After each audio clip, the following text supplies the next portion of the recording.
Well, hey, what's up, and good evening out there in the world. Hope you're doing well. Listen, I'm looking forward to having a great stream with you today, and it's going to be an exciting stream. And I'm so glad that you're here to join me. And by the way, I'm going to be giving away one of my books today on the stream. You got to be here live with us when we do it. I'll be giving it away at the end of the stream. It's a great book called Don't Stop. You can pick it up on tylerfeller.com or on Amazon. But if you want a copy of this for free, I'm going to be giving it away today. Just use the hashtag Don't Stop. And what that does is that puts you in our drawing system. And so far, we have 21 people signed up. And so I'd like to see that in the couple hundreds. But use hashtag Don't Stop to sign up for an opportunity to win a free copy. Listen, I'll even sign it. I'll sign it and send it to you. I'll put a little smiley face on it if you want me to. This one's already signed.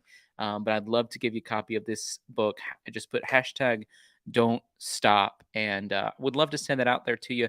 By the way, let me know, where are you tuning in from? I am drinking from my Georgia cup today. Look, Georgia cup today, because I love all the Georgia people. We have so many amazing people from Georgia on our stream. And I got this cup when someone from our online community passed away. They asked me to come to Georgia and preach the funeral. And whenever I was there, I picked up the Georgia mug. And now I always think about it. His name was Land Pittman. He was an amazing part of our community here, and he's forever in our hearts. Those of you who were here with us, he was a big part of our streams during the Gabby Petito streams. So unfortunate he passed away, but you know what? We love him. We still think about him. Amy in Kentucky, what's up? Boston, Massachusetts, Pennsylvania, Sydney, Australia, Oregon, Lake Park, Georgia, South Africa. I want to go to South Africa so bad, Quentin. It's like on my list. I want to go so bad. Virginia, Canada, Idaho Falls. Is Idaho Falls where Dylan went to school at? Let me know. Jacksonville, Florida, Ontario, Arkansas, California. I don't know what is wrong with my brain. Y'all pray for my brain real fast. Thank you, Jesus. Fix my brain tonight. South Carolina, not California. Maryland, Oklahoma, Idaho, Oregon, Nevada, Georgia, United Kingdom, Virginia, Massachusetts, North Carolina. What's up? What's up? What's up? You guys need to put it on there. Like, you guys got to do it the right way if you want to win a copy of the book. Because if you spell it wrong, it's not going to work. It has to be hashtag Don't Stop, like with no parentheses in it or anything. Like, it has to be like literally, a lot of you are not doing it correctly. I'll show you how to do it. Hashtag Don't Stop. All right. Okay. All right. See how I have it on the screen? Like, that's how you have to type it in order to enter. There's been 87 of you guys who've entered to win that. One time I won my own, and then I can do a redraw. I'm like, oh, maybe sending a book to myself. Does it need to be all caps? It just needs to be hashtag Don't Stop, D and the S capitalized. Okay, folks. We got a lot to talk about, and I hope you're ready to have a great stream. I have a lot on my mind today involving this case. I'm sure many of you guys do too. I asked the question in the poll, do you think Dylan's still alive? What are the chances of Dylan still being alive? Does anybody have any clue on that? Because it seems like highly unlikely. By the way, Fred, thank you so much for that super sticker. I honor you.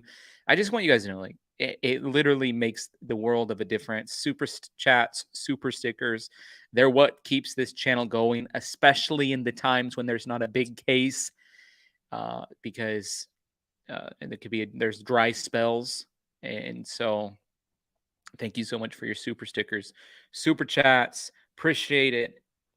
Takes all of us to make sure we function. Sherry says, thank you for a wonderful channel. You know what, Sherry? Thank you for being a part of our community here. I appreciate you. Thank you so much. Brooke sends that super sticker. Brookie. Thank you, Brookie, for sending that. I appreciate you so much. Thank you. Southern Gal Jen says, in my heart, I want him to be alive. I know, like, if there's even just a teeny tiny percent chance that he's alive, oh man, I'm going to just continue to think about it and hope for it. I think we're the type of people who should keep our hopes way up. I don't know about you, but I need hope in my life. JR Elite Mods with that super sticker. Appreciate it. Thank you so much. I'm going to take this little ticker off at the bottom because I think it's a little tacky. This ticker is a little tacky, but it does help get information out to people who want to see it. And it has that hashtag don't stop. If you enjoy this content, like and subscribe. Some of you guys want to support the channel, but you don't do super chats. You can give on PayPal, which is Tyler Feller. CashApp, which is $ Tyler Feller 22, or Venmo at Tyler-Feller. You can use hashtag don't stop, enter for a chance to win a free book. Okay, I'm going to take that tacky ticker down off the bottom. I might put it back up in just towards the end, but for sure going to take it down for now. Thank you so much, Aline, for that super sticker. Bless you. Carolyn, thank you for your super sticker. Thank you so much. I bless you. Thank you so much. What a blessing.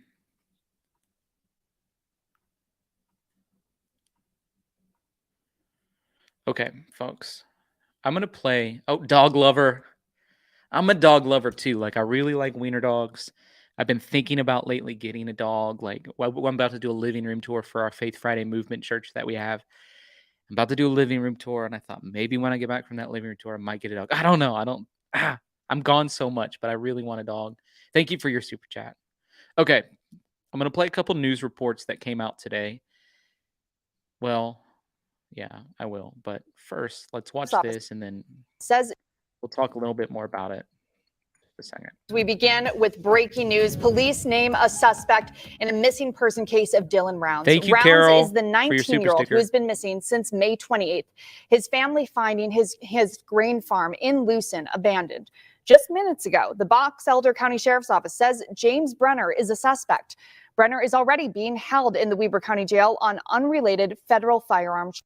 Thank you, Robin, for that super sticker. By the way, folks, pay close attention to that hat because I made a side-by-side. I'll put it on the screen in just a second of Dylan wearing that exact same hat. It goes to show, honestly, I apologize to whoever we put on screen and asked if this was Jim Brenner.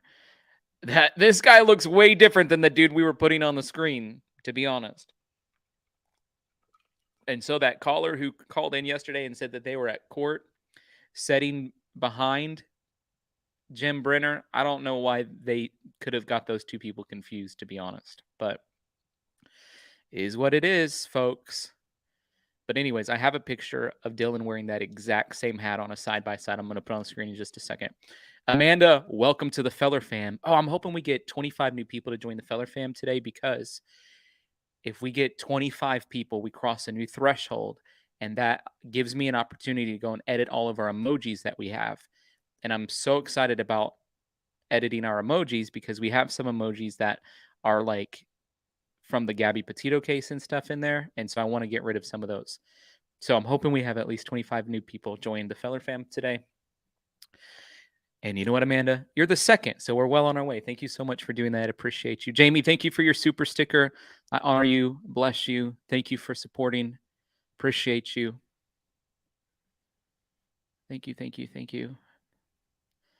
Tennille says, I can't afford it, but I support you. That's okay. If you hit the like button and subscribe, those are great free ways that you can support.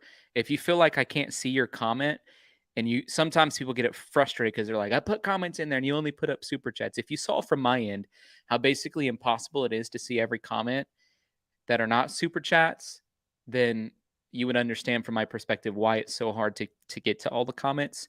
However, we do open up the phone lines and anybody can call in. So when we open up the phone lines today, anybody can call in and you can share anything, any thought you have, as long as you follow my rules of being respectful, not talking bad about people, and not using foul language. You can call in. We'd love to have you share your opinion that way. And guess what? Totally free. You don't have to pay to call in.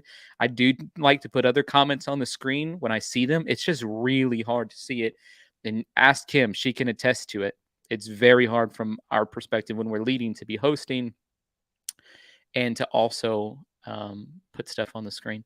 Under Your Scars, thank you for becoming a member of the Feller Fam. You too, Sherry. Welcome to the Feller Fam. We're so glad to have you. And then Heidi Joy says, let's see if we can get our subscribers up to 45,000 by the end of the night. Oh, if that happens, I don't know. I would do something special. I don't know what.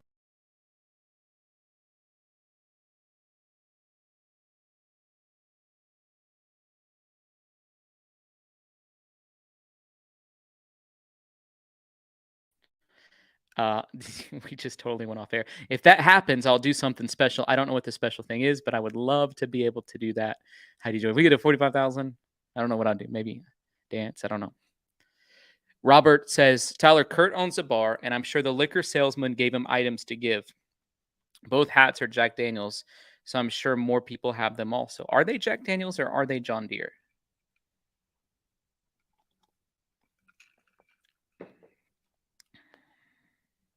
I think they're John Deere hats, to be honest with you, Robert. But we'll zoom in really close in just a second. Thank you for your super chat. Cut and Shoot says, I love your channel. I love your support. Thank you so much for your support. I appreciate you.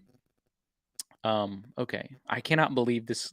Sometimes it gets a little wild and things happen where like the whole entire channel goes down. And that's exactly what happened just a second ago. Here's that video we had up. Thank you for your super chat, Cut and Shoot Texas Girl. Scott Wilson says, put that pic of him. Could that pic of him be old, which could mean he just had the same hat as Dylan? Could. He could have had the same hat as Dylan already, but if he is the one who killed Dylan, ever heard the word trophy? I'll do that. Well, I'll do the poll in just a second. When I put the side-by-side up, I'll say, do you think these are two separate hats or the same hat? Maybe, and we'll investigate. It might be, I haven't looked that closely at it. There might be a little like markers on the hat that could help alert us to what's what. You never know. Aline, welcome to the Feller Fam. So glad to have you. Pixie, what up? Welcome to the Feller Fam. So glad to have you. And Daisy May Photo, thank you for your support. You're so amazing. You guys are so awesome. I appreciate you so much. Thank you so much for supporting this channel. Just, I don't know. You guys are so amazing. Tyler's Books on Amazon. We do have it on Amazon. So that's just amazing. And Maribel, thank you for supporting on PayPal. You just sent a gift over. That means so much. It actually makes a world of a difference. It means so much. Thank you, thank you, thank you. Okay, I'm going to rewind this story just a little bit. I'll let it play through, and then I'll put the photo up of the side. Is the 19-year-old who has been missing since May 28th. His family finding his grain farm in Lucin abandoned. Just minutes ago, the Box Elder County Sheriff's Office says James Brenner is a suspect.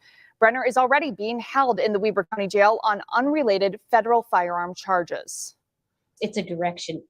It gives us a direction. It gives us some hope that we might get some closure and find out what has actually happened, what's went on. We will have more on this breaking story in the next hour on Missing in Utah. And so on Missing in Utah in the next hour, I'm keeping my eyes and ears peeled to it. And I'll put that up if they post anything else. And I'd love to see a full Candace interview. It sounds like they're interviewing Candace today. How many of you would love to see a full Candace interview? I don't know. Cute Lashes with that super sticker. Appreciate you. Thank you so much for your support. Okay. Who's ready for the side-by-side? There it is. I'm going to do a new poll. Your boy's about to do a new poll. Is this the same hat? And I mean exact same hat. I don't know, guys.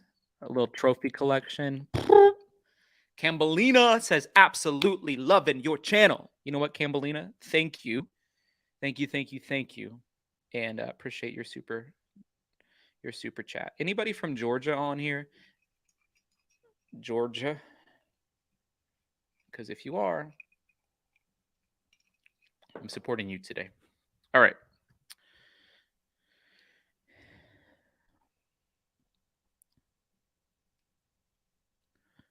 See at the bottom right part of, okay, they're both the same hat because, I mean, it's John Deere in cursive. It just is what it is. It's just the hat. I mean, it's like John Deere hats. See if we can find it. Here, let me see if I can find the hat like in shopping on John Deere store or something real fast. John Deere hats. Right logo.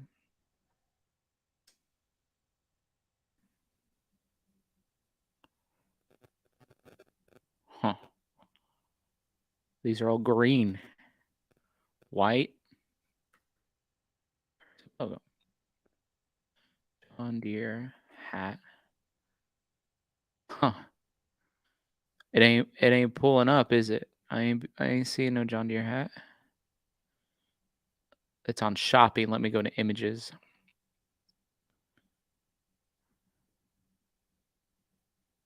Huh. Maybe a rare hat. Maybe a rare John Deere hat that they got on. Oh, here it is. Right here. Right here. John Deere trucker hat. Check price. Right here. Here's the hat. 20 bucks. Sales and service hat. So the thing that I thought of when I saw the John Deere hat, and when you look at Dylan's TikTok, Dylan's driving a John Deere tractor. Cheryl, by the way, welcome to the Feller fam. What up? What up? What up? What up? What up? Welcome to the Feller fam. So the thing that I thought of, because we see Dylan driving a Feller fam. I mean, I don't know what, my brain is not working. Pray for my brain real fast. Father, help my brain. Okay. We see Dylan driving a John Deere truck. Whenever Dylan went to the field, drive the John Deere truck, obviously he's having conversations probably with John Deere dealers, service departments. Service departments love to give away hats because it, I don't know, helps build goodwill and advertising. I think it's very likely that it's a free hat that you get at the local John Deere dealership or maybe the one in Idaho. So that's my thought. Is this the exact same hat? I don't know. You see on the left, not as curved. You see on the right, more curved. Could they have had the same hat because they're both like farm workers or whatever? Don't know. I'm just throwing it out there. It looks to me to be a similar hat and maybe not the same hat. I mean, it's the same hat, but is it the exact same hat?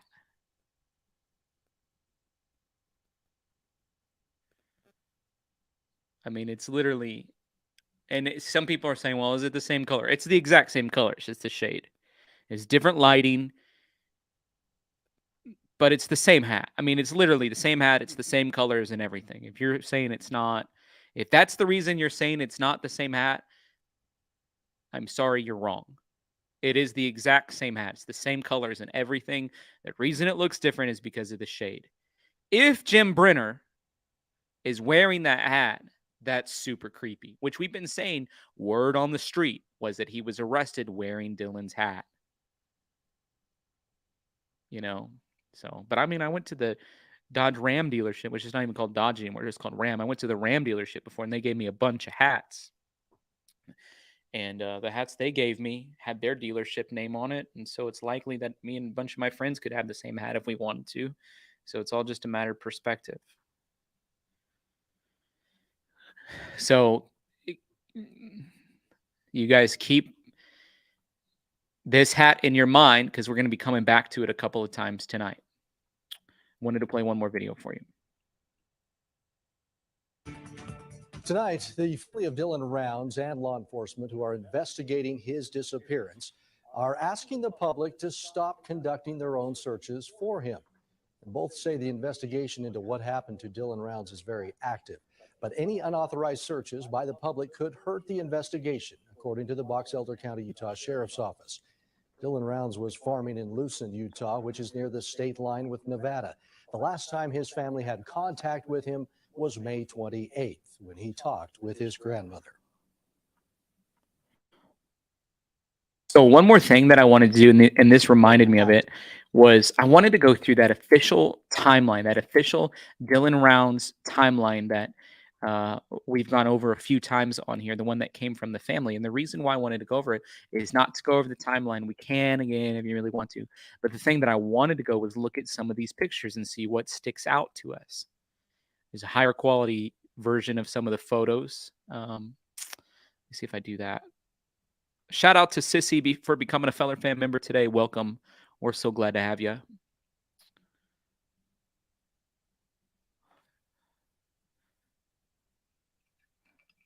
It's interesting, too. Well, whenever Don is called to go look for Dylan, he calls Jim Brenner. So I thought that was interesting.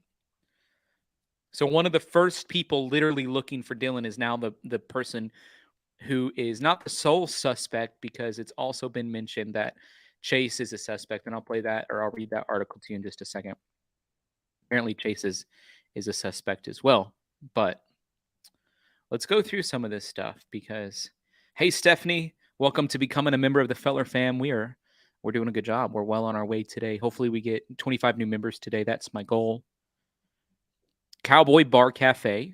I wanted to just go through some of these pictures. I know some of it, you guys are be like, well, it might be a little redundant. No, it's not going to be redundant, because we have new eyes, new perspective, fresh perspective. There's what the Cowboy Cafe looks like. They have one of those, what are those things called? Little marquees. Cheryl, you're so kind. You say you do a great job. Thank you, Cheryl. You're so kind. Thank you so much for your encouragement. What a blessing. Thank you for supporting it. Thank you for getting value from this content and wanting to pour value back into it. So I just honor you and appreciate it. Patty, thank you for your super sticker. I bless you. Thank you so much for supporting the channel. Patty told me, I had this curious question, because I've never seen it. Like, has anybody ever seen a $500 super chat? Because that's the highest that they let you give. I've never seen it. And she said she saw a 12-year-old has a YouTube channel where they cook, and she saw it on there. And so that was interesting to me. And so she's just super kind. Okay, folks. Cowboy Cafe. Oh, thank you, Carol, who sent a gift over on PayPal. Thank you so much. Here's a picture of the Cowboy Cafe. They have the marquee up there at the top. Really cool. Here's the Saddle Sore, in case you're wondering what it looks like. There's the Saddle Sore Bar and Grill. Sort of like a new picture of it. Nice picture of it. You guys can get a visual of the things that we're talking about.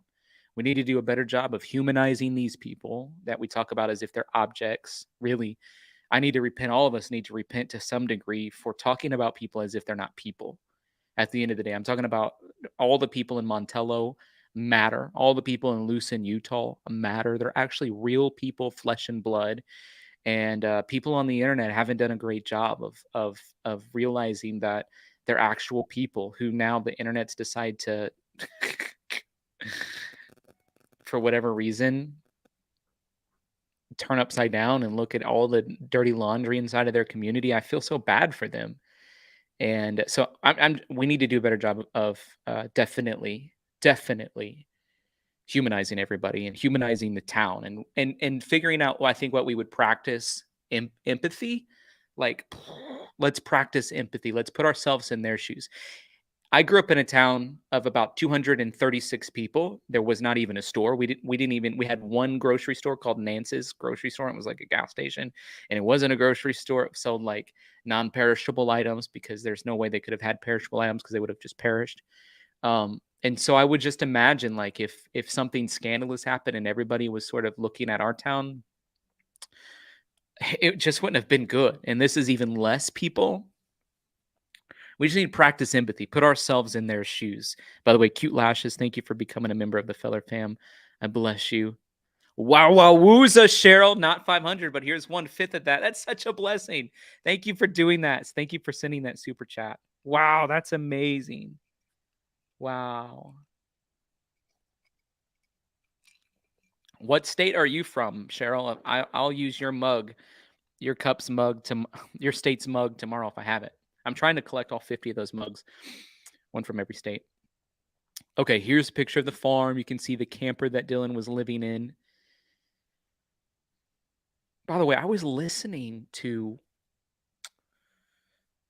an interview today that was really interesting. And I'm going to pull up the background check in just a second, and we'll go through it and try to verify. And I've tried to call that person a couple of times. I'll try to call them again here in a minute because they haven't answered my call. But they said that Jim Brenner had a long-standing relationship with the family all the way back to many, many, many, many years ago, from Idaho days and all of that, and are actually the ones who paid for Jim Brenner to come alongside Dylan and live in Montello. I was shocked.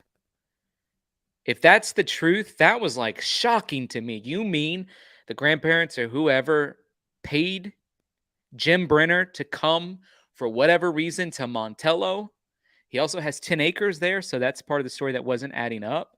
Maybe somebody who's been doing research for me can figure out when that 10 acres was paid for. Or, 10 acres was bought.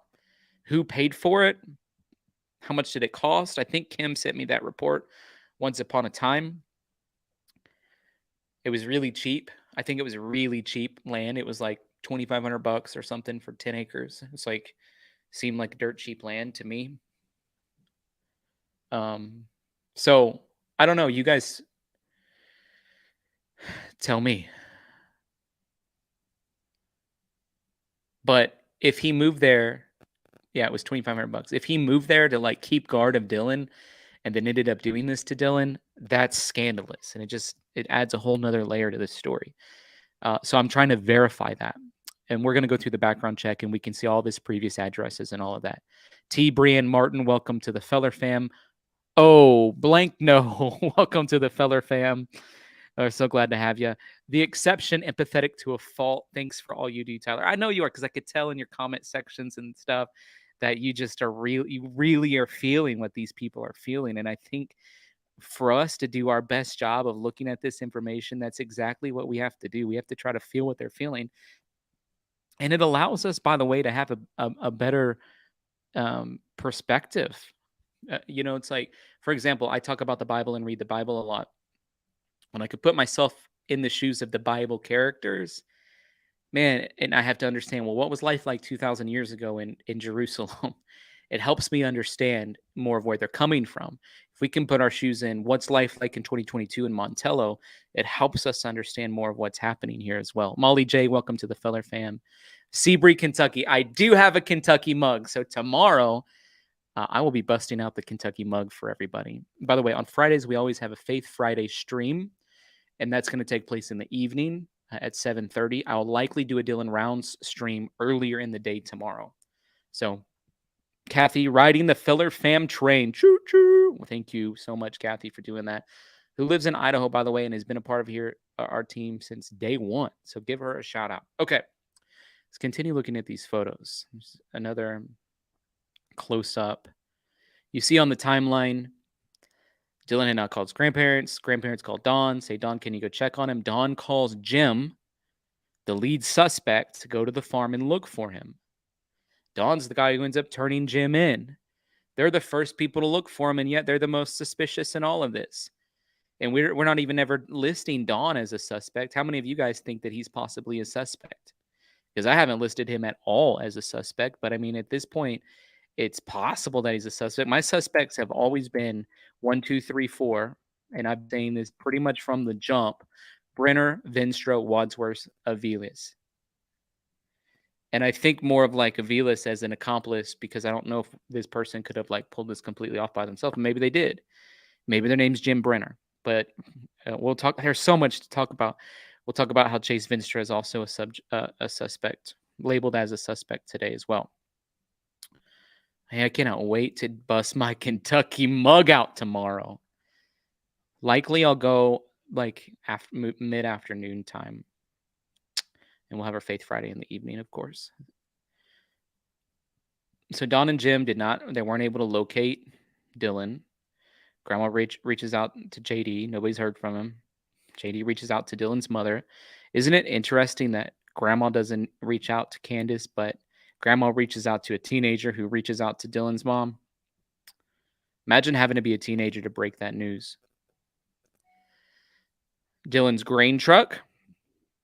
Dylan's boots. All right, you see that? Grain truck boots. Grain truck boots. What is this big mound? I'm assuming they looked under it, but City of Montello, elevation 4880. And look, I didn't even pick up on this, but does anybody see what that little sign says? It says Neighborhood Watch. I've been telling you guys, like we talk about it as a vigilante group. It was more like, from my perspective, a Neighborhood Watch program. Thanks, Honeybee. Thanks, Sandra. Save a seat for me on that super sticker train. Michael says, leave Candace out of it. She's trying her best. Sensitive much? Because I didn't even say anything about Candace. Okay.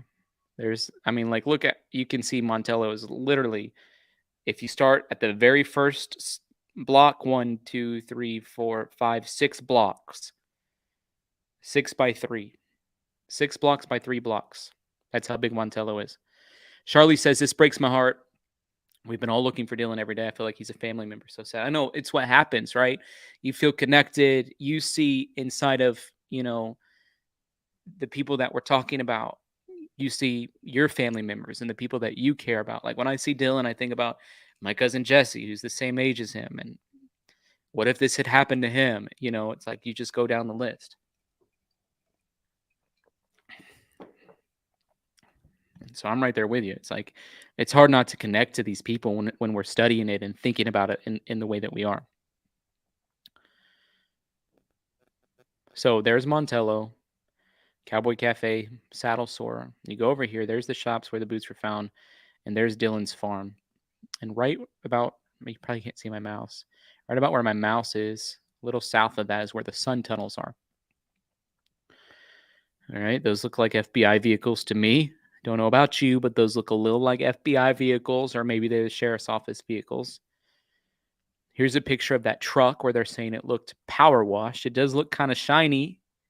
Anybody else saying, yeah, that truck's looking a little shiny?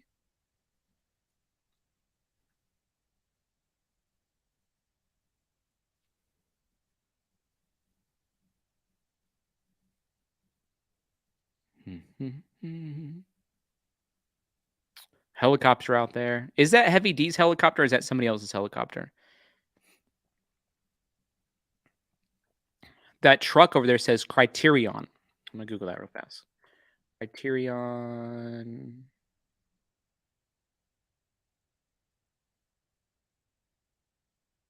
I don't know who it is. Okay. Kind of wish I had a helicopter, though.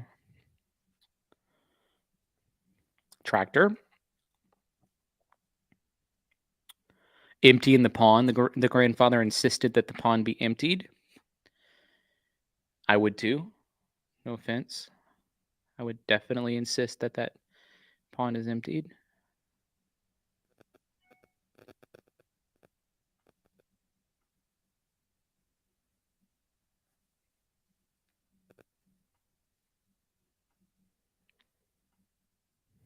Melissa O'Brien, super sticker. Thank you, Melissa. You're amazing. Appreciate you.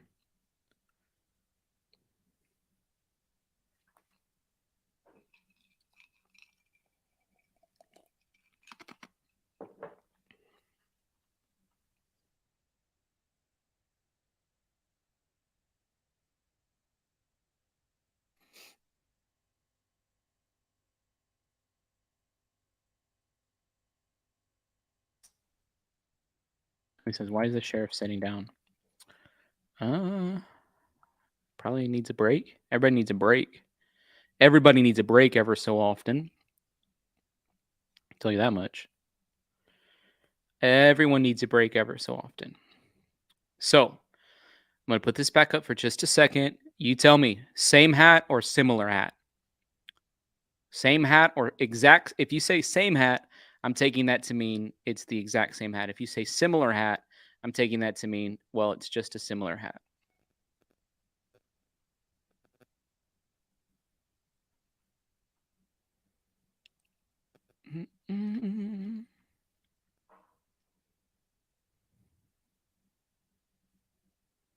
Same hat, similar, same, similar, same, same, same.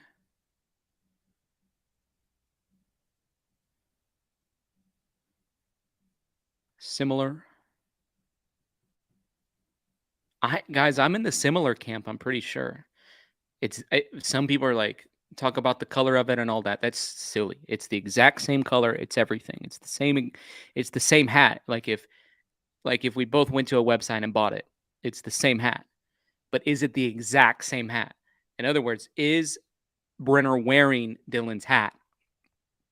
To me, that's important because it could be a trophy collection if so. Joy, thank you for that super sticker. You're amazing. I like the name Joy. Fruit of the Spirit, love, joy. Second fruit of the Spirit, joy. Love, joy, peace, patience, kindness, goodness, faithfulness, gentleness, and self-control. Okay, folks. Next video I wanted to play for you from the Channel 8 News. Only 33 seconds. Tonight, the family of Dylan Rounds and law enforcement who are investigating his disappearance are asking the public to stop conducting their own searches for him. And both say the investigation into what happened to Dylan Rounds is very active, but any unauthorized searches by the public could hurt the investigation, according to the Box Elder County, Utah Sheriff's Office. Dylan Rounds was farming in Lucin, Utah, which is near the state line with Nevada. The last time his family had contact with him was May 28th, when he talked with his grandmother. Okay, all right. So that's going to lead me to the press release that I want to talk about in just a second. Desert Lace, Yuma, Arizona, in the house. Thanks for all you do. In case you guys want to know where I was born at, it was on the border of Mexico in a little town called Yuma, Arizona. That's where I was born. Wasn't raised there, but I was definitely born there. CDC dogs. It's not much, but I'm sure you'll put it to use. Thank you, Tyler. It is. You know what? $1 is much to me. To be honest, there's 3,600 people here. If everybody gave $1, that would make a huge difference with the ministry and what we're doing, how we're making decisions. So 10, that's a biggie. That's a biggie, CDC dogs. Thank you. Ryan Christie says the writing font is different on each of them. Not trying to be mean, but it's not. Kim said, like this picture of Brenner is like an old picture because there's no leaves on the background and he's wearing winter clothes. Pretty much true.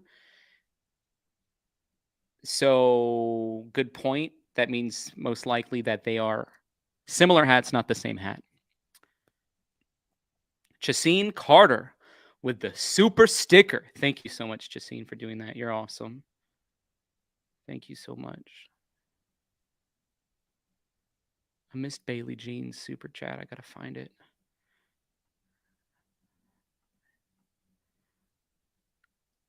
I'm telling you guys, this chat's like scrolling and scrolling tonight. It's hard for me to catch everything.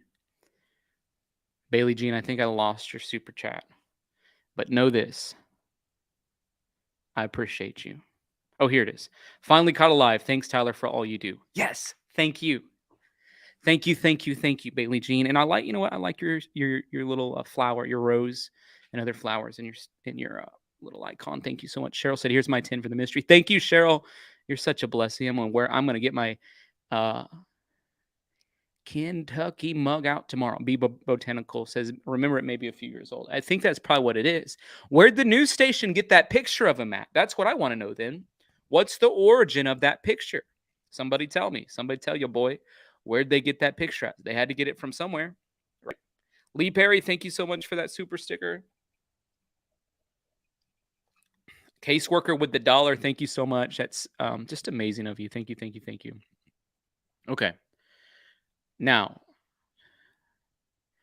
I'm going to talk about Chase Vinstra for a second, and then I'm going to go through that press release. That was a joint press release from the FBI and the Box Elder County Sheriff's Office, which is interesting. Tells me a few things, and we'll talk about those things in just a second. Believer says on the second page hat search, you might also, it looks like the logo is two-tone. Scroll down more. Okay, I definitely will do that in just a second. Kimberly, thank you for your super sticker. Hotspot, thank you for that super sticker. Appreciate you guys. Okay. Second person tied to the missing case. A second person who is believed to have contact with Dylan Rounds shortly before he disappeared now faces federal weapon charges. Chase Montgomery Vinstra was charged in federal court on July 1st with being restricted in possession of the firearm. That complaint was unsealed on Tuesday when Vinstra made his initial appearance in federal court. A judge ordered him to remain in custody pending his hearing on July 19th. The action comes on the heels of a complaint being filed against James Brenner. An indictment is obtained after a case is reviewed by a grand jury. A judge on Wednesday ordered Brenner to remain in custody pending his arraignment, and he's labeled as a suspect. Dylan Rounds, who's originally from Rigby, Idaho. Somebody write that down and remember it, because we're going to go through James A. Brenner's background check in just a minute, and we're going to be looking for clue pieces to see how long he may have been family friends with the Rounds family. Family members say he called several relatives on May 25th after having a weird run-in with a man on a gravel road. That man, who's believed to be Vinstra, was spotted several days later in Montello. Rounds was allegedly seen on Montello on May 26th. Now, I said something yesterday that actually came out in phone conversation that I was having with someone named Stephanie Harlow, who's a YouTuber, has a really big channel, studies cases, doesn't do live streams like I do, but instead records them and posts them on her channel, and they do really well. And my conversation with her, she was saying there seemed to be a difference between the description of Chase Vinstra that we seen, which, by the way, the description of Chase Vinstra that we seen was what? We heard they say that he was covered in blood. He didn't have any shoes. He was really disheveled, blah, blah, blah, blah, blah, blah. His mom comes out and says Dylan would have never given him a ride because, mom would be mad about that, is what she says. So he never told me anything about it. He said there was some bloody guy, disheveled, all of that.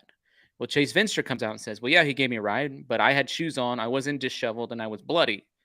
And I wasn't bloody. In other words, like, none of the descriptors that Candace said matched up with that of Chase Vinstra. Chase Vinstra is like, yeah, he gave me a ride, but that's not. So then the question is, was there a complete second other person that Dylan did tell his mom about that was not Chase Vinstra, that was covered in blood, that didn't have any shoes on, that was disheveled? Are there two separate sequences of events? A ride with Chase Vinstra, and then a second person that really didn't have shoes on, that really was covered in blood, that really was disheveled? I'm just submitting that to you. And is that person, I don't know, possibly long shot, but Aiden Clune, or long shot, somebody else? You tell me, folks. Just submitting that as a little thought. And forget me not, thank you for that super sticker. Cheryl, you're so awesome. Thank you for that super sticker. I bless you. You're amazing tonight. You're just so awesome. Lovebug53, thank you so much for that. Appreciate you.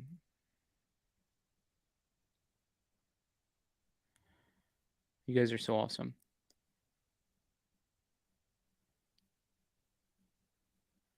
Time to get off the mom have anything to do with it. I never said she had anything to do with it. If you guys are thinking I'm saying she has anything to do with it, you need to chill out, because I'm not even talking about that. If you're talking to me, you talking to me? I ain't saying that. I've never said that.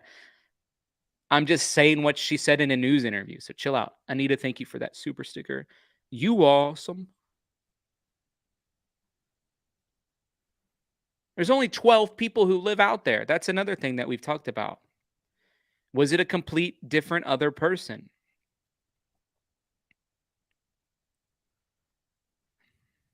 So, just things to think about, folks. That's all I'm asking you to do is take a little second, think deeper, because is there something deeper going on here? I don't know, quite possibly. I mean, it could be that nothing's going on and everything's just as it is, or it could be something really loco for Cocoa Puffs is going on. And if that's the case, we need to get down to the bottom of it. All right, folks, time for me to put up this press release. Here it is. Can you see it?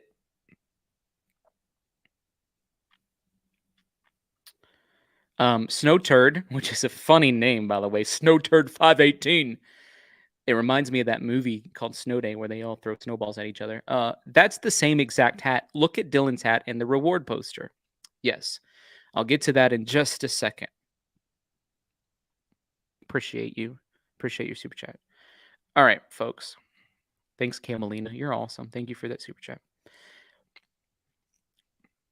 During the course of this investigation, multiple persons have been interviewed by the Box Elder County Sheriff's Office, the FBI, and other assisting agencies. Multiple arrests have been made for unrelated warrants and crimes that have been discovered during this process. What does that mean? In other words, this town is full of crimes and criminals that the government and police decided to turn their back on. But once they go knocking looking for Dylan, they, inevitably stumble across all these other crimes.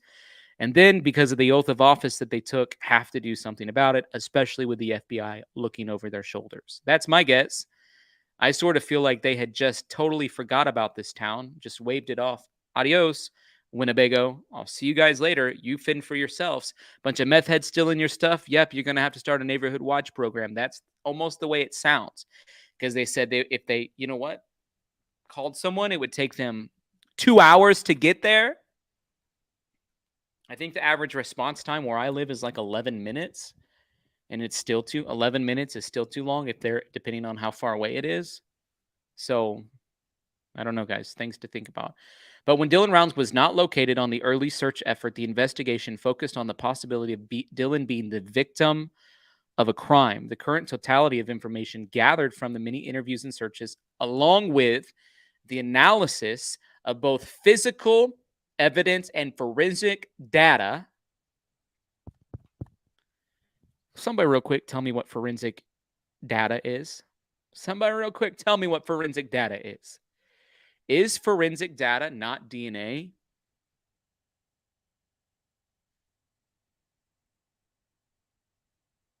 Forensic data is the process of defensible collecting or imaging information from a device or cloud-based source of forensic analysis, investigation, or review. There are several methods, but there are two most common: on-site and remote collections. Data forensics is a branch of forensic sciences that focuses on identifying, acquiring, processing, analyzing, and reporting data stored electronically. So no, it's not. I guess it's not DNA. It's worse. It could be proof through electronic devices. Electronic evidence is a component of almost all criminal activities, and digital forensic support is crucial for law enforcement. So they're saying basically they have forensic data that is basically pointing to Jim Brenner. What is forensic data? Electronic data that is admissible in court is what it says. Thank you, Amy, for that super sticker. Life has choices. I wonder if it's the same man they found deceased while looking for Dylan.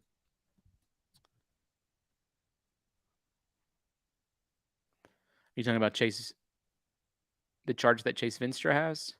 I heard, you know what? It's interesting. I have been trying to get down to the bottom of the identification of that man. So and that's a great question, can somebody send me the identification of the man that they found that was mentioned in the Heavy D Sparks video? Y'all know what I'm talking about. The deceased man they found while they were looking for Dylan on that search. Dr. Edward Moskowitz, who is I believe, are you retired? But he's in Idaho. Thank you, Dr. Edward. You're amazing. Thank you for your super chat. Okay, folks. Physical evidence They have physical evidence and forensic data, and it identifies James Brenner as a suspect. Brenner is being held in the Weber County Jail on unrelated federal firearm charges. No criminal charges have been filed regarding the Dylan Rounds case. This investigation is not complete and remains active. Guys, how freaky is it to anyone else? Am I the only one? If I'm the only one, I'm okay being the only one. I'm the only one a lot of times on a lot of things. But am I the only one who thinks it's a little creepy that the dude was the first to go look for Dylan? My goodness.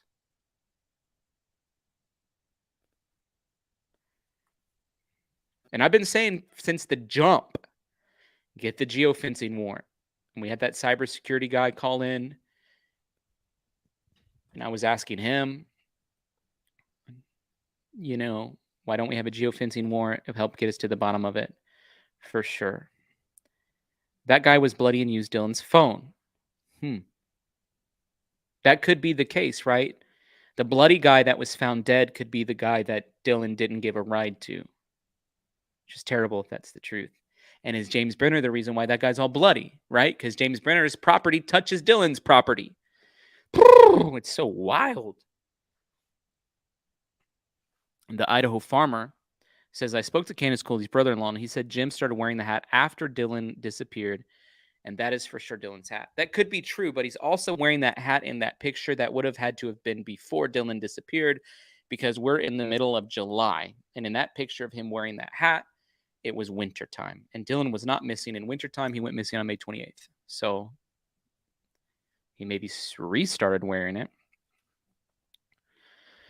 Thank you for your super chat. Athena says, praying for you and your ministry, Tyler, asking the Holy Spirit to heal you completely. Thank you. I need that. I'll receive that. And in Jesus' name, prayers that Dylan's case is solved soon. Amen. I received that prayer. Praise God for that. Thank you so much. Karen, thank you for making sure I'm not a loner out in the world. Definitely creepy and freaky. Sounds like a movie. This whole thing, talk about turning Gabby Petito's story into a movie. This whole thing is going to become a movie. Guarantee it. I should invest in it. I don't have any money really to invest in things like that, but if I did, I would, because they can make it into a 3-part thriller. At the movie theater, people pay money to go see it because it is, as they say, stranger than fiction. Brenner is currently being held at the Weber County Jail on unrelated charges. No criminal charges have been filed. The investigation is not complete and remains active. Law enforcement investigators are continuing to work to locate Dylan and find answers. At this time, no information or comment related to this criminal investigation will be released. As we've stated before, if you have knowledge regarding the circumstances surrounding the disappearance of Dylan Rounds, call the Box Elder Sheriff's Office. Our 24/7 dispatch non-emergency phone numbers are 435-723-5227. You can also send private messages through their Facebook page. I think that's weird whenever a police department's like, just Facebook message us. Okay. I'm going to go through these comments too and see if there's anything. Hang on, let me just X out of it because it'd be easier to look at comments this way. Okay. I'm going to just go through these comments on this page real fast and see if there's anything of note that comes out. Little Southern says, $100, Tyler, that sells. I'm Cheryl, you rock. I agree. Cheryl, fist bump, you rock. All right, let's go through these. They must have some evidence on him to name him as a suspect. Yep. Okay. Oh, Lord Justin Rounds, we are praying for you. Okay. FBI don't mess around. Agree with that. And this is a joint statement. It's interesting that it actually, if you look at it, released by Chief Deputy Cade Palmer, that the FBI didn't actually release it, but instead it's a joint release that actually came from the Box Elder's office. Prayers. I hope Don and whoever else involved is losing sleep. His mom said the scene in Dylan's truck was moved up a lot. Someone tried to drive it.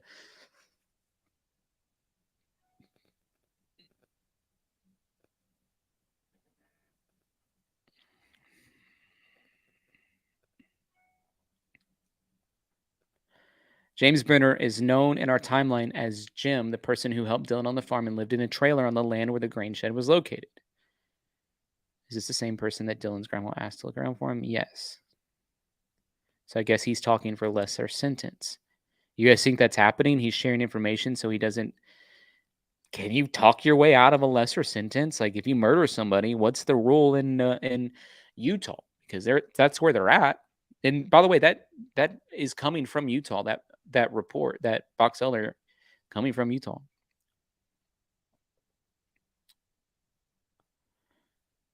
Finally, some movement. So basically, they arrested, get information.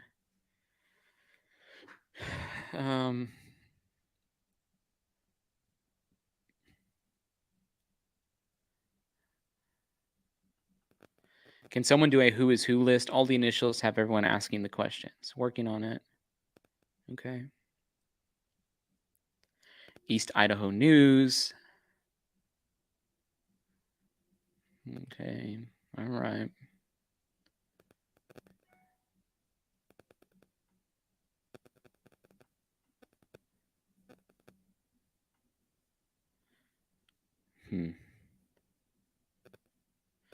Here's a fairly recent, this is the comment I was wanting to see. Fairly recent photo, James Brenner. Take note that the ball cap that Brenner is wearing is identical to the ball cap that Dylan is wearing. Trophy? I suspect when the FBI confiscated that cap, they found Dylan's DNA all over it. My guess would be yes. I believe the photo was taken as a search. There's that hat again in a different photo. Here's another photo, him in that hat. Now that's a little bit more curved than it was before.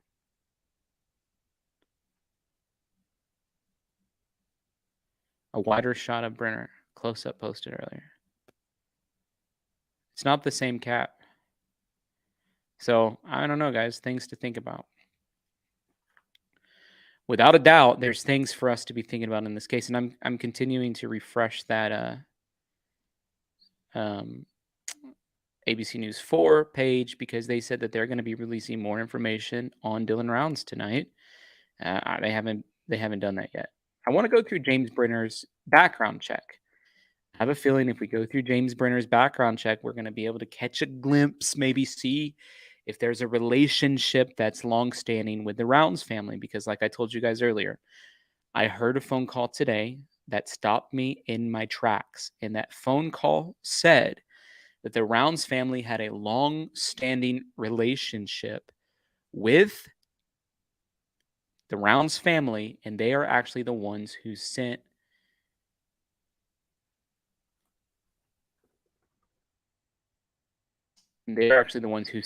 Jim Brenner there. I'm actually going to call that person right now. Don't know if they'll answer, but I'm going to call them. I'll ask them to myself because I want some clarity around it. Thank you, Melissa.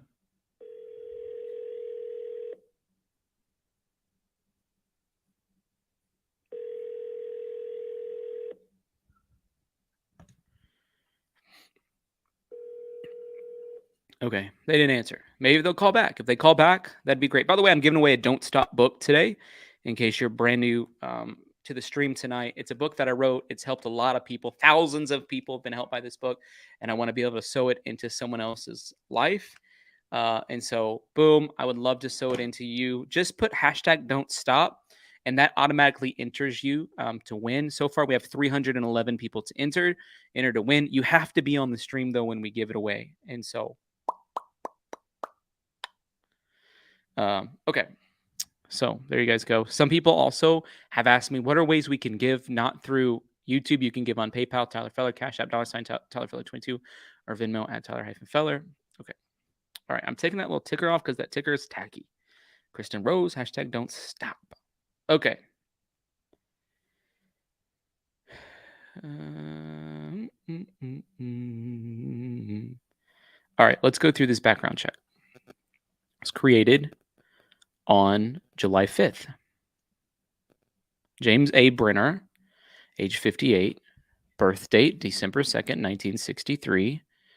Social Security card was issued in 1971 in Connecticut. All right. Possible relatives, Leo Brenner, 79. So was he married? Possible associates. Okay, I don't want to blast those people because I don't know who they are. All right. Looks like he was never married, never had any children. Anybody else see that?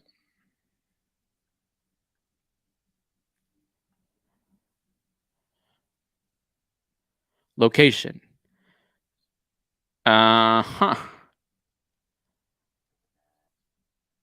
Looky here, folks.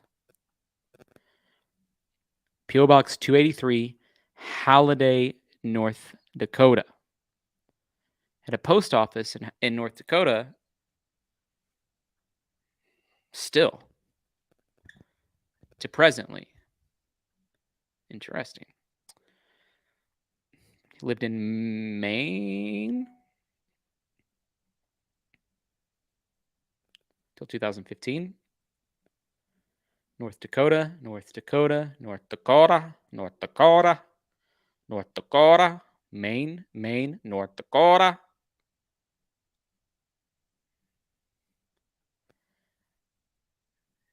Why is he? There's no evidence of him living anywhere other than North Dakota and Maine.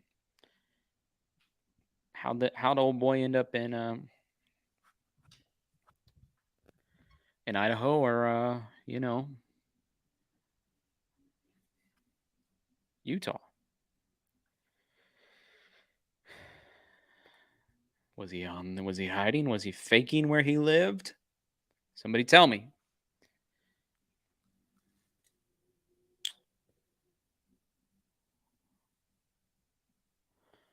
These are some of his charges. Chemical dependency, driving under the influence, driving under the influence, driving under the influence, driving under the influence, assault, driving without insurance, assault, driving under the influence, driving under the influence. He's 42 feet tall and 6 inches. So clearly there's a typo there. 1986, Prince George, Maryland, assault with intent, murder. 1986, Prince George, Maryland, malicious injury. 1986, assault with intent to murder. 1986, assault with intent to murder. National Crime Information Center Code 01507. June 1988, arrest for a violation of probation. North Dakota, failure to yield at intersection. Criminal and traffic, failure to yield at intersection. This dude can't drive. He can't drive when he's not drunk. And he wants to murder people.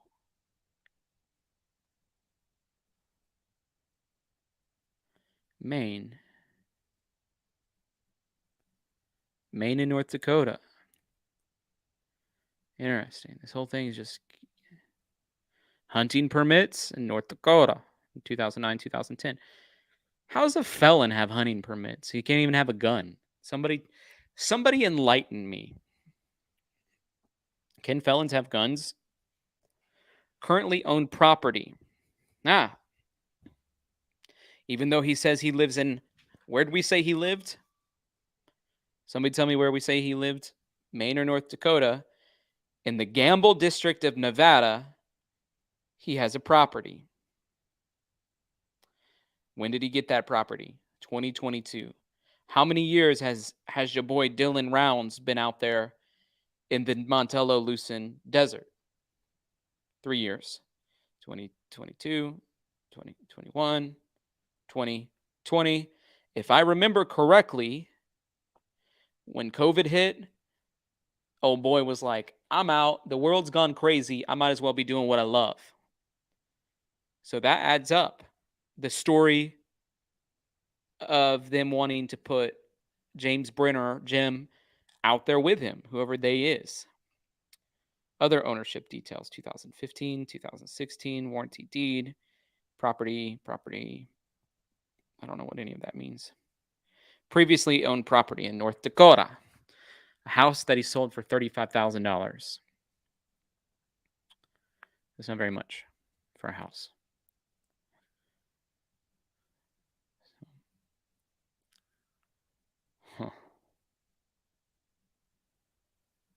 Previously owned property number 2, North Dakota, $30,000 house. Sex offender information.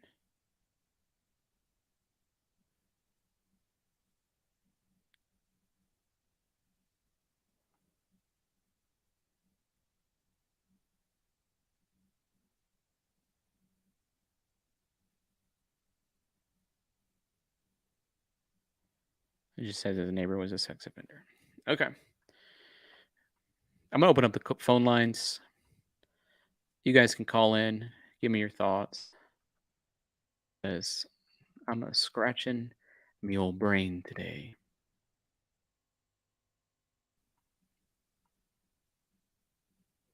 Somebody's saying, are we sure this is the same Brenner?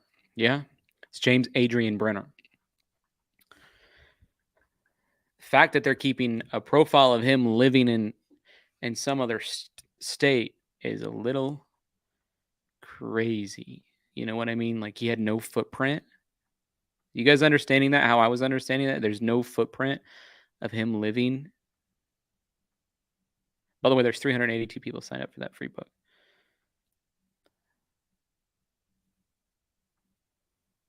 I'm going to check the poll. Are they the same hat? I mean, exact same hat. 55% of you say no. Okay.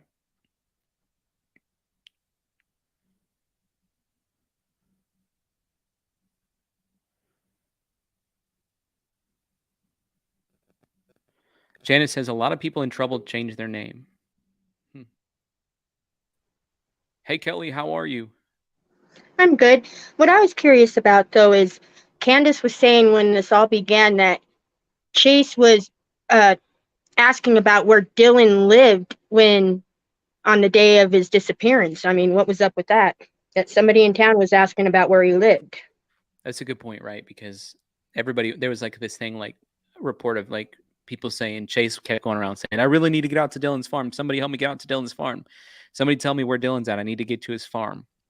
So who knows? When he got out to Dylan's farm, they said that he was tweaked out, asking about if Dylan was hearing his daughters talk. So, I don't know. I'm right there with you. That's a great question. What's That's the only question I had. Great. Thank you. God bless. Yeah, thank you. I mean, that's a good thought that I've previously forgot about for whatever reason.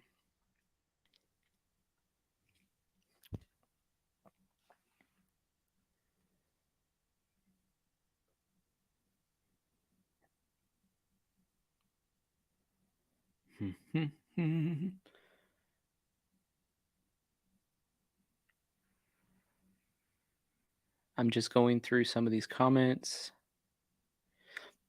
Do you think it's possible Brenner was gay as well? I have no idea. I don't even know if that's relevant to the case. People keep talking about that as if it's like the most important factor in this case. I'm like, I've yet to determine whether or not it's important at all, personally. I'm just saying, nobody's connected the dots to me of like why that is even an important factor. Robin says, how is he allowed out of jail? Looks like a parole violator. I think because those charges were like from 1988 when he violated parole. So that's my thoughts. Christopher says, air guns, bows, musket loaders. Oh, that's how you go. Okay, that makes sense. Kim, I see you down there, but it says you don't have a device connected, so I can't add you.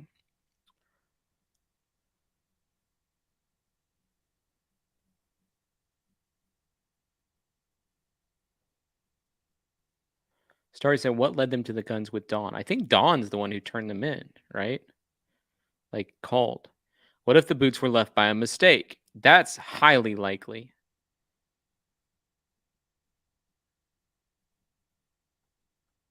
Kim, are you there? It seems like there's trouble with it loading.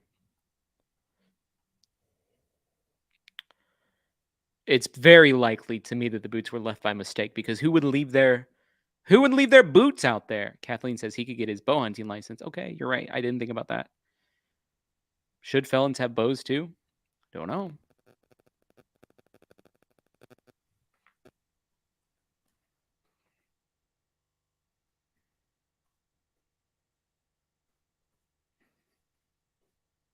Thank you for your super chat.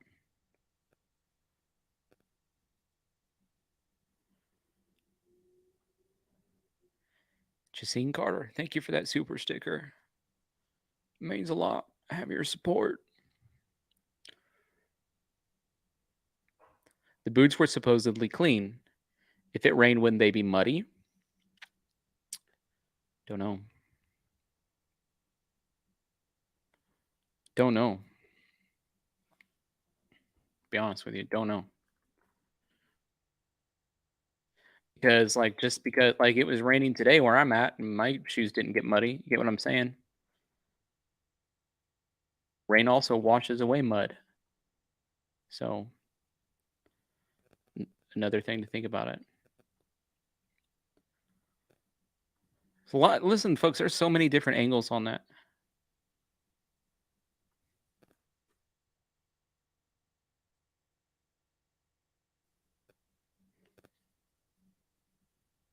Who are your top suspects? If you guys had to list it out.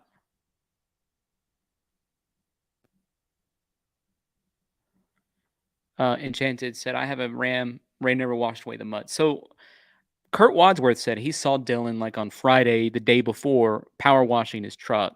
And that Dylan was the one who power washed his truck. No one else power washed the truck. And so I'm like, okay, that makes sense. Because it didn't look like freshly power washed to me. Because if you see it, for example, on that Heavy D Sparks video, the back of it. Heavy D Sparks. If you look at it on the back of it. Hey. It's all muddy or dusty. Where is it at? Don't they put a picture of it up at some point?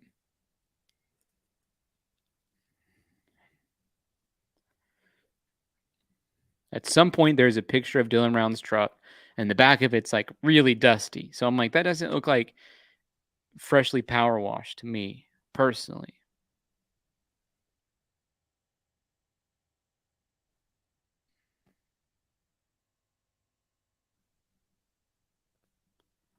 I can't find it. Cambolino, welcome to the Feller fam. Appreciate you.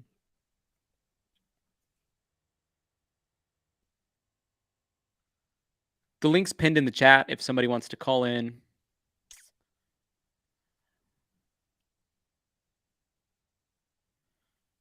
In the meantime,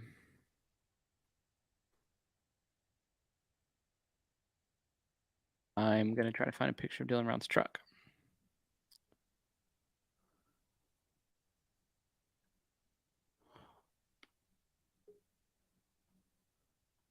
Hey, Black Dove, how are you? Good. How are you, Tyler? So what are your thoughts today? It's kind of been a wild day in this case. Yeah, I actually called because of what that previous caller said. I was wondering where she got the intel that Chase was looking to get to Dylan's farm as if he didn't know where it was, and if that's confirmed or not. Well, that's what Candace said. Or I think it was Candace. People were saying that initially. A lot of people were coming out and saying that. Everybody was saying Chase was trying to find. I think what happened was Chase commented. Didn't he comment on somebody's Facebook post? I don't know about his Facebook posts, but from Kurt and Ty Corbin, they both said that Robert Aviles was giving Chase rides out to Lucin towards the farm area. That was the only thing I heard about Chase going out there, other than the fact that Dylan picked him up after he had been bloodied and beaten or whatever. Well, I added her back to the call because she may have some information. Well, Black Dove, I got that information from the Heavy D video, believe it or not, Heavy D Sparks. That's where I happened to first catch Dylan Round's case. Yeah. And it was in the beginning of that where his mother was trying to describe about him picking up somebody that and didn't give him a ride, and continued on to town, and he had went to town to ask. It was at the very beginning of that. There's no easy way to explain stuff out here. You guys will just have to see it from the air. I can't play it because I'll get in trouble. But if somebody sends me the exact timestamp of that, I'll play that part. I'll see if I can find it and send it to you. Okay, because that'd be great. Because if I play something that's not mine, then they, I don't know, they Take away. All your- Yeah, I was just answering Black Dove's question. Hello, Black Dove. Hello. All right, I'll come back with that. Thank you so much. Honeybee, welcome to the Feller fam. We're so glad to have you. So that's interesting. I think let's just consider it confirmed, and then what's your thoughts there? Well, if Chase didn't know how to get there, it's not clear to me if he didn't know how to get there or if he was just looking for a ride there. I see. Because according to what I've heard, Chase went back out to that area to look for something in the desert, possibly a backpack. Did Chase Brenner, did Chase Vinstra and Jim Brenner know each other? I'm not sure on that. Only the locals would really know that. But wasn't it said that either Chase and Jim dated the same woman named Becky? Somebody said that to me. That's why I was asking you. So, I mean, if they dated the same girl, they might know of each other, at least in passing, I would think. Unless they're dating her at the same time. It was around the same time frame is what I heard. Yeah.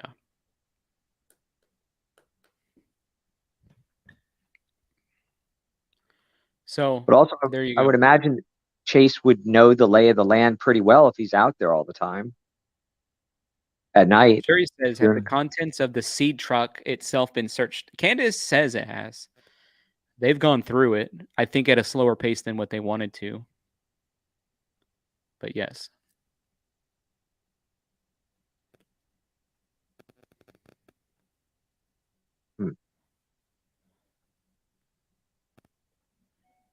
It's wild, isn't it? So so you tell me your list of suspects and where they're at. Well, I think James Brenner is definitely involved. And I also think Chase may have some incidental knowledge. If Robert Aviles was giving Chase rides, then that points to him knowing something, whether that was Chase trying to get out. See, here's the thing I can't reconcile. Did Chase have something to do with Dylan, or was Chase trying to get out of town because he knew that the cops were going to be all over the place and he did something else, ergo that 41-year-old or whatever that was found out there? Like, did he do that? And that's why he wanted to get out of town? I don't know. Or was he helping to conceal evidence in the whole Dylan Rounds thing? The Polar End message, how are you? Thanks for calling in. What's your thoughts? I just wanted to give a quick point, mate. I'm actually calling from the UK. I just think that people should pay a bit more attention to the mother. Because you know the fact that she said about Dylan had said that the guy he picked up that Chase had no shoes on. Can you speak up a little bit, just because I'm hard of hearing? Yeah, sure. Yeah. She said that Chase had no shoes on. Well, she may have actually had, because she's in so much debt, might have wanted the land. Because she did say in an interview they were looking to actually extend the farm. So then she'd have planted the boots, because obviously then it ties into the fact that another guy who he picked up had no shoes, and she had inside knowledge, which is why she then would have went and tried to take the truck and make sure that there were no fingerprints. I think the mother needs to be investigated more. I think she's got a financial interest. I don't know. I don't think so at all. The mom does have some debts and all of that, but that farm's worth basically nothing. I mean, they bought 10 acres for $2,500. So what is that? $2,500 divided by 10. That's $250 an acre times how many acres did Dylan have? 600 acres. It's only $150,000, and she owes $5.5 million. It doesn't scratch the surface. And I don't know if she'd be willing to sacrifice her son for that. So I don't know. My thought, and people just something with it doesn't add up, though. Do you know what I mean? I can't get on that page about the mom personally. I don't think the mom has anything to do with it. Yeah, I thought that did anyway. Great show, by the way. Thank you for calling in. Yeah, nice one. Cheryl, thank you for that super sticker. Appreciate you. I just can't get on the mom page. Hey, baby blue, how are you? Hey, y'all. How are y'all tonight? Doing well. Thanks for calling in. Good. So what are your thoughts? Sure. Tyler, I think you listened to this video the other night, but I don't know if you didn't pick up on it. I know you listened to the psychic interviewing Kurt, right? I've never listened to the psychic interview because I personally do not listen to psychics, regardless But you of what people listened. say about, You didn't? Okay, maybe it I was don't somebody listen. else. I won't even click on a psychic page. I I'm lost. understand I did. totally. Oh, maybe it was you, Black Dove. Okay, Black Dove, do you remember when Kurt was detailing all of the information about Dylan washing his truck and why he washed it? I don't remember specifically why he washed it, but I do remember that Kurt emphatically stated that Dylan Yes. was the one who pressure washed it. Yes. So Kurt had a very elaborate story, and sometimes the more sense something like that makes, the more it seems, valid. But again, why is this just now coming out? But I think Kurt has so much information that people kind of freak out once something else comes out. But sometimes you just don't remember, because you know how we are. We're like, oh my God, remember that one time. So anyways, Kurt and Dylan work together all the time. And Kurt was kind of getting on to Dylan because the back of his truck, I don't know if it was the bed or what, was just full of grease. And every time they would throw tools in there and then get them out, their hands would be all greasy, and then they would touch their clothes. Everything would just be covered in grease. I remember Kurt was, the description. Yes. Yes. And so anyways, he goes on and on and on. It's a very long description about why he did it. But Dylan had just washed his truck because of that reason. And he was kind of telling Kurt, like, hey, look, now they won't get all greasy. And Kurt specifically said, hey, but you didn't even wash the wheel wells or the inside or anything. And he's like, well, I don't care. The wheel well, that dirt will fall off. So everything by his story it made total sense. Kurt's story. Yes. Yeah. Yes, it was a very detailed and elaborate description of the pressure washing, and then the fact that Dylan missed the wheel wells, and Kurt pointed that out to him. Mm-hmm. So seems plausible. And he said he had just bought a new power washer too. Dylan had? Well, he definitely had a power washer. Steven says, I could see Dylan being highly stressed, worrying about a seed getting wet and telling Jim off about the gate situation. I could see that too, Steven. I could definitely see that. Like, he's in a hurry. I have evidence that Dylan was a little bit tempered.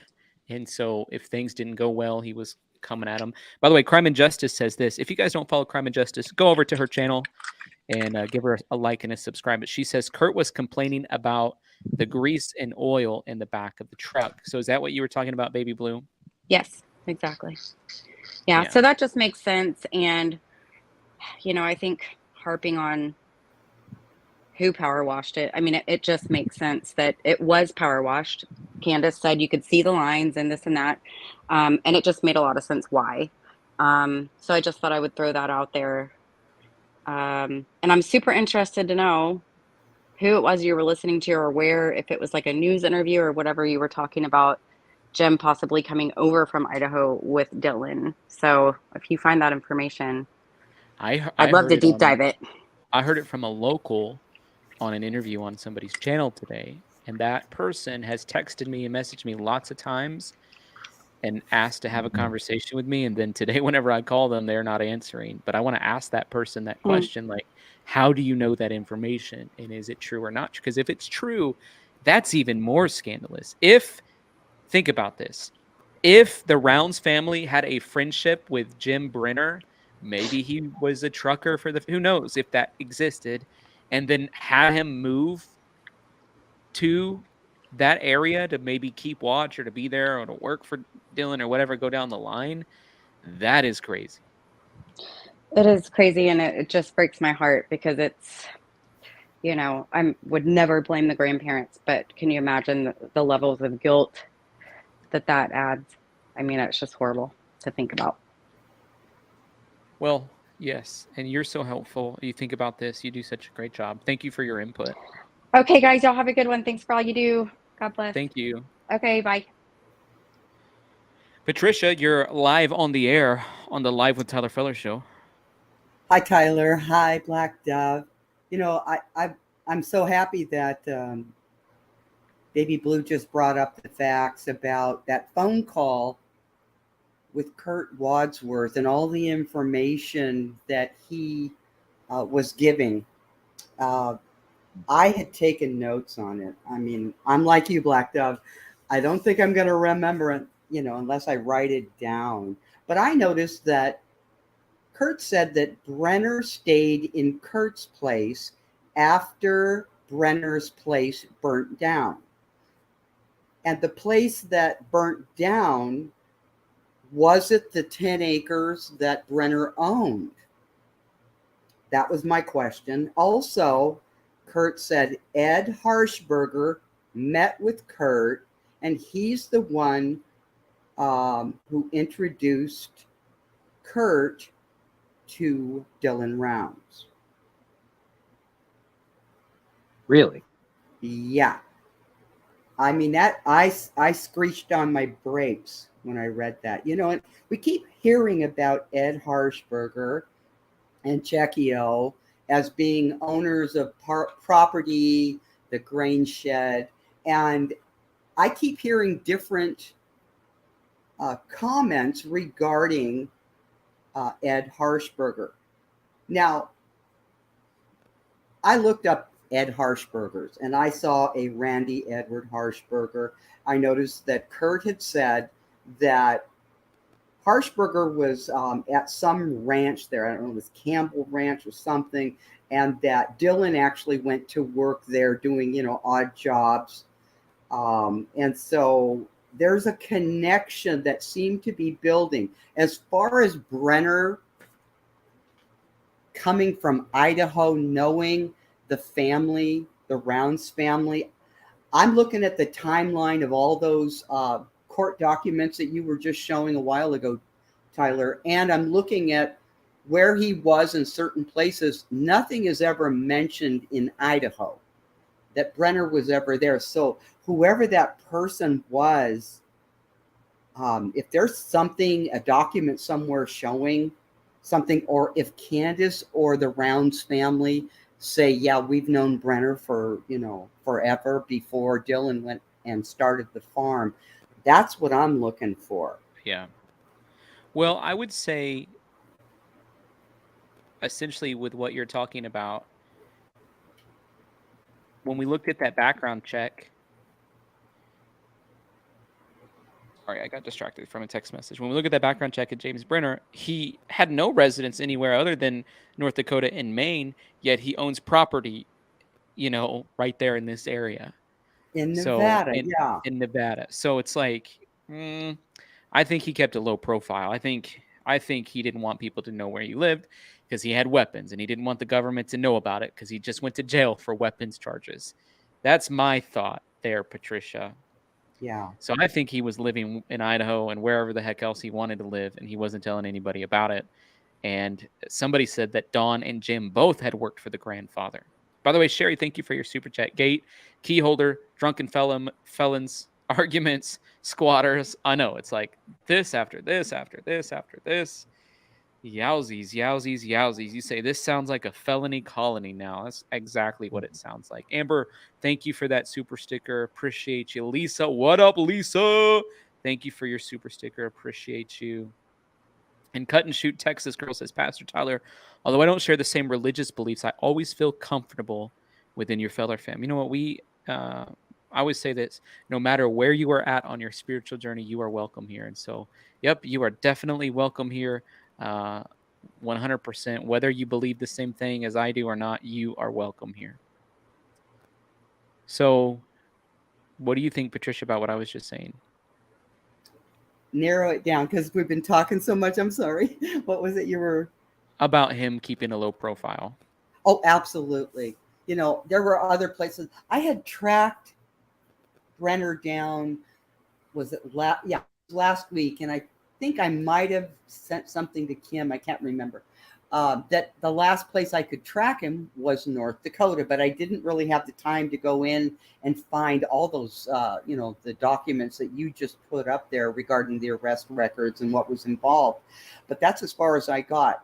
That man also, I thought I saw something, there was something involved in Nebraska, Connecticut. This guy moved around a lot. Now, having the names James Adrian Brenner, that is not a usual combination. Not saying that there's not anybody else out there with the exact name, but it seems to me, you're right, Tyler. This guy had run in with the laws. He had broken the felony laws. He was not supposed to have firearms. It seems like every place that he went, he got in trouble, at least the places that shows in those documents.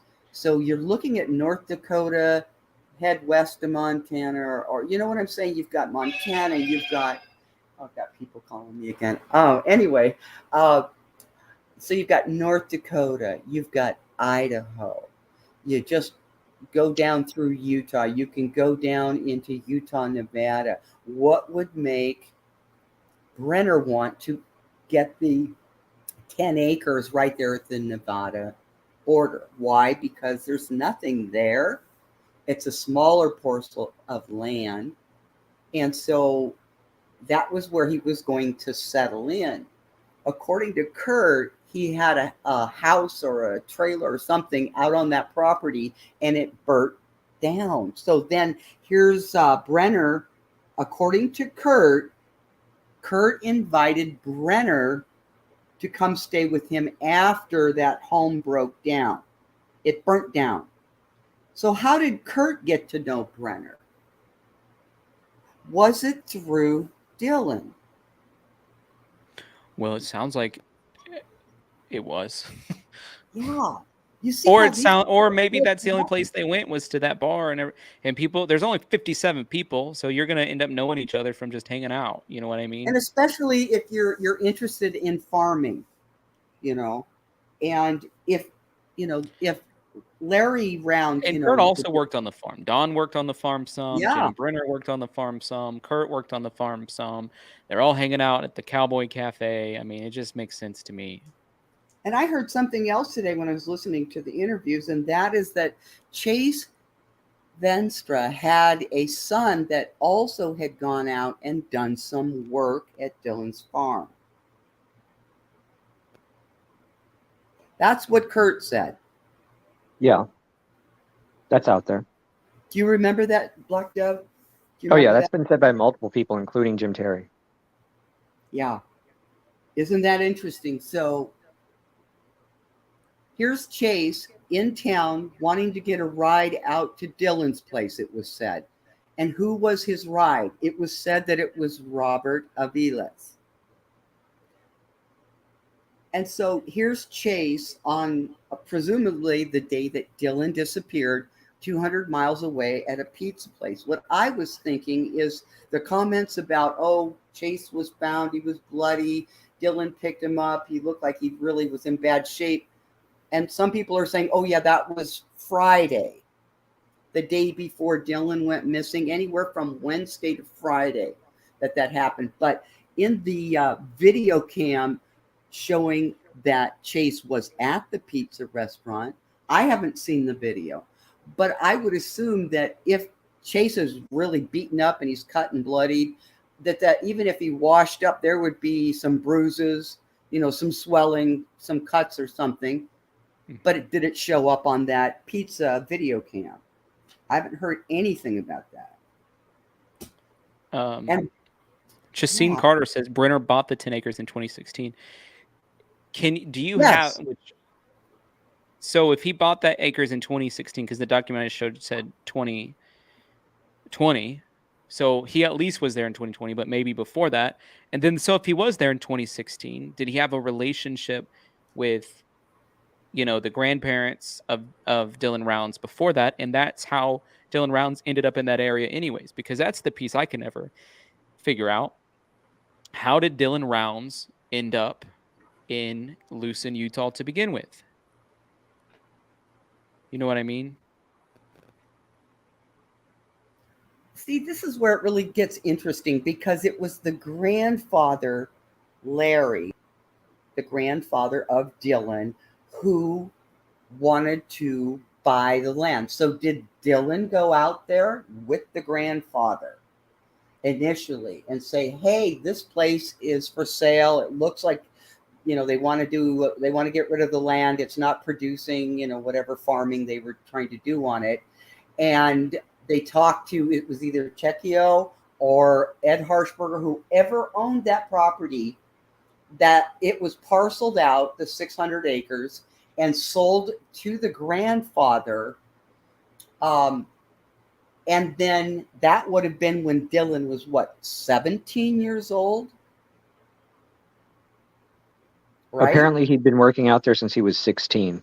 So, and he was doing what he was calling custom farming. And that was where Dylan would go and work for other farms and do labor and things for them. So maybe it was Dylan who somehow found out about that area, was scoping out the land, talked to the grandfather. The grandfather decided to go ahead and get that property for Dylan. Dylan has been working there. He had, according to Kurt, Dylan was actually working for Ed Harshberger as well in that area.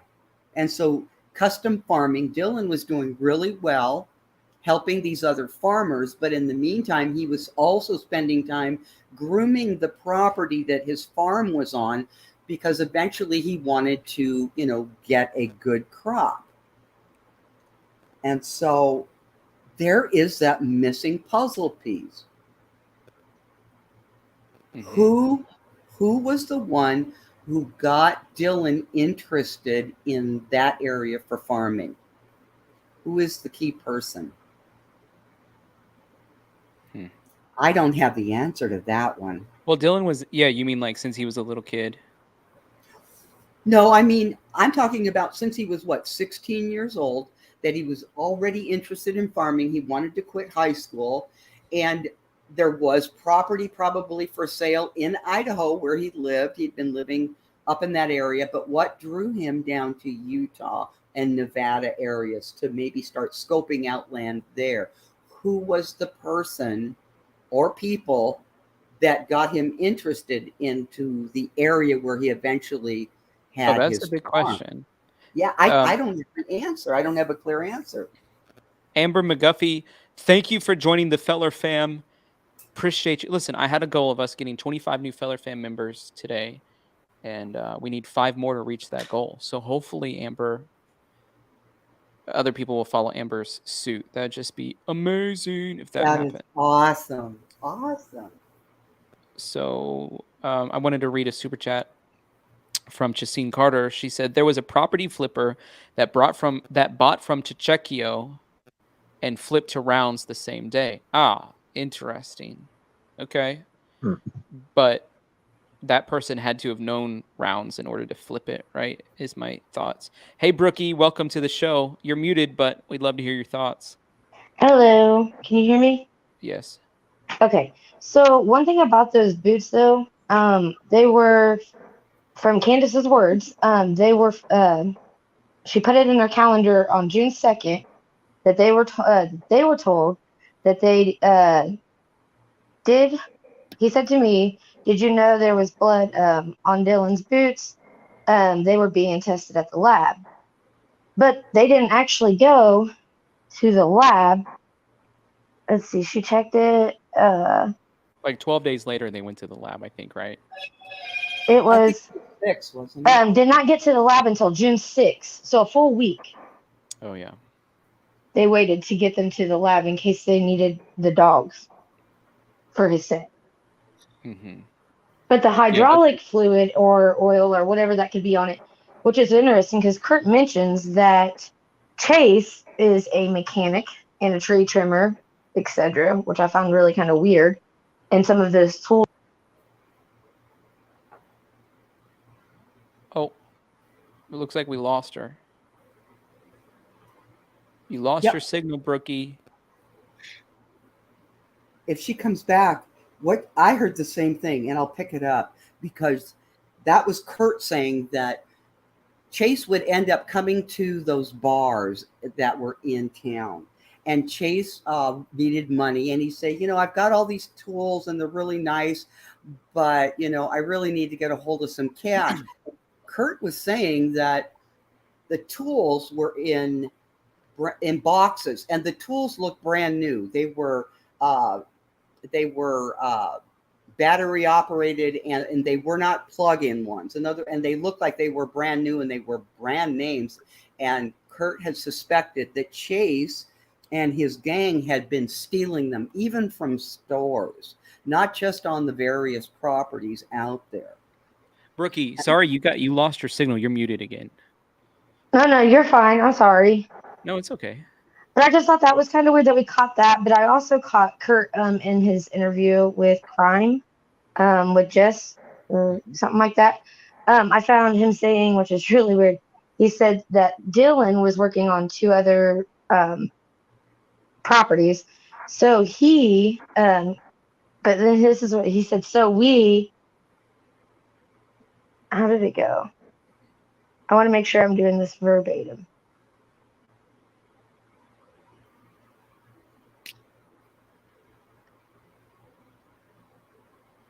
Are you still there? Yes. You Can you hear give me? us just a. You can just give us an assumption or like a guess of what it was. Well, I have it right here. I wrote it all down.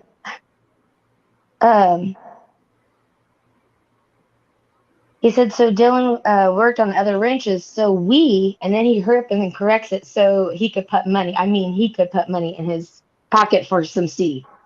So I thought that was kind of weird because I really caught that. He was like, and then he goes, and then for him to put money in his pocket for seed. Huh. So, yeah. I actually have that clip. I can send it to you. If you do that, that would be awesome, Rookie. Yeah, And I can definitely send it over. Thank you so much for calling in. You're welcome. You guys have a good one. You too. Gamanon Lamongi, thank you so much for your super sticker. I probably didn't pronounce that right, but I did my best. Gamanon Lamongi. Sounds right. Jim the S'more, man. Terry, what's up? Hey, listen, I heard the people calling. I saw your title. This is incredibly interesting to me. There is speculation wildly all over the place, all over the internet. But I'm out here and just right off the beach having a little fire. Everybody says it's 104 degrees at night in the beach. It gets a little cold. I'm having the s'mores, but here's what I would have for you if you were here: a chicken on a stick. Right here, Tyler. This would be yours right here. You'd get this little Popeye's chicken on a stick. Yeah, how are you cooking Popeyes on an open fire like that? So, listen, you got to see my friends. Do you tell me why, and don't say because of his sexual lifestyle they're trying to get rid of him. That's not an answer I'm accepting. But what was the reason why Dylan ended up in Lucin, Utah, other than your assumption on that? You mean his farm? Yeah. I mean, if you're going to take that off the table, I would go ahead with the price. It was cheap. It seems like the family, and this is a real hazy deal, they have connections out there somehow. You know what I mean? I think they had to do something quick. The kid stopped going to school his freshman year. That's very important. I mean, think about, Tyler, when you were a freshman. You know what I mean? I mean, stop going to school your freshman year. Some people are still a year and a half, a year away from driving. You know what I mean? You could drive a tractor, and I think they bought it. And let's not forget, it was bought outside of the parents' knowledge, which gave them the motivation to go there. I mean, if the parents said, no, he's going back to school. And I guess that was a bone of contention. It was a real big fight, which sent him back and forth to back to the father's house. And then the grandfather bought it for him and he went out there. I'm going to tell you that that would be 2 or 3 on the list. I don't know if that quenches your thirst on that question, but if you're going to pin me into a corner, then that's where I'd go with it. It was cheap. I'm corner pinning. Cute Mom 63 is calling in. Lisa, are you there? Yeah, I'm here. How you going? What are your thoughts? By the way, Cheryl sends another super chat tonight and says, "Great show tonight." Thank you so much, Cheryl. Appreciate you. Cheryl, thank you for that. Strong. Thank you for that strong super chat. So, Lisa, what are your thoughts? I'm just confused on when Dylan picked up Chase and spoke to his mother and said that he had seen a stranger. who was wanting a lift, why would he call Chase a stranger when he knew him? That's the point that I'm trying to make, that the stranger might have actually been a stranger and it's a separate person from him picking up Chase. Like that stranger, that might be a real story. He maybe did not and pick I'm up. agreeing with that. Yeah. That's possible, but in an interview, Candace also did say that if she had found out that he picked up Chase bloody and beaten in the desert, she would have chewed him out for days. The thing is that Chase wasn't bloody or beaten up in the desert. So wait, what? Chase wasn't bloody or beaten up in the desert. He was just in the desert. Just to add to that, Black Dove, if he spoke to his mother and he knew Chase, wouldn't he have just said, I picked up Chase and took him back, rather than add the extra detail, knowing that his mum would go crook at him, which is what most kids would do? Exactly my point again. Yeah. Yeah. He already knew who Chase was, so he wouldn't call him a stranger. Yeah. So that's why I'm almost making the position that there was a second person, because Chase came out and said, yeah, he gave me a ride, but I had shoes on and I wasn't bloody. And this person that he didn't give a ride to, and he already knew who Chase was. So it wasn't a stranger. He wasn't bloody and he was wearing shoes. The person he did not give a ride to did not have shoes on and was bloody and beaten up. So they're, to me, possibly two complete separate people, and was a stranger. That's what I think. Yeah. So thanks for your thought, Lisa. Thanks for calling in. No worries. Calling from Australia, by the way. We have a lot of Feller fan members in Australia. We have a little map where we keep track of all the Feller fan members, and it was just updated. And there's a lot of people in Australia that tune in with you. So glad to have you. Have a great day. You too. Christy, welcome to the Feller fam. We're so glad to have you. We are like 4 members away from meeting our goal tonight. So that's so awesome. So what do you think about that, Jim? You're the one who talked to Chase.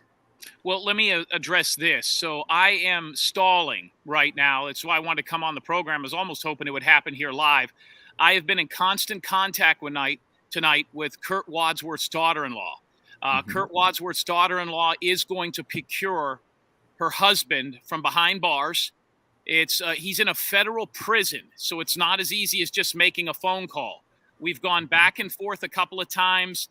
I'm on a cell phone. There has to be certain money in his account in order for him to make a phone call out. He is allowed to make phone calls up to 10 o'clock his time. Okay. And so we've got a couple of more hours here, so I wanted to jump on the show.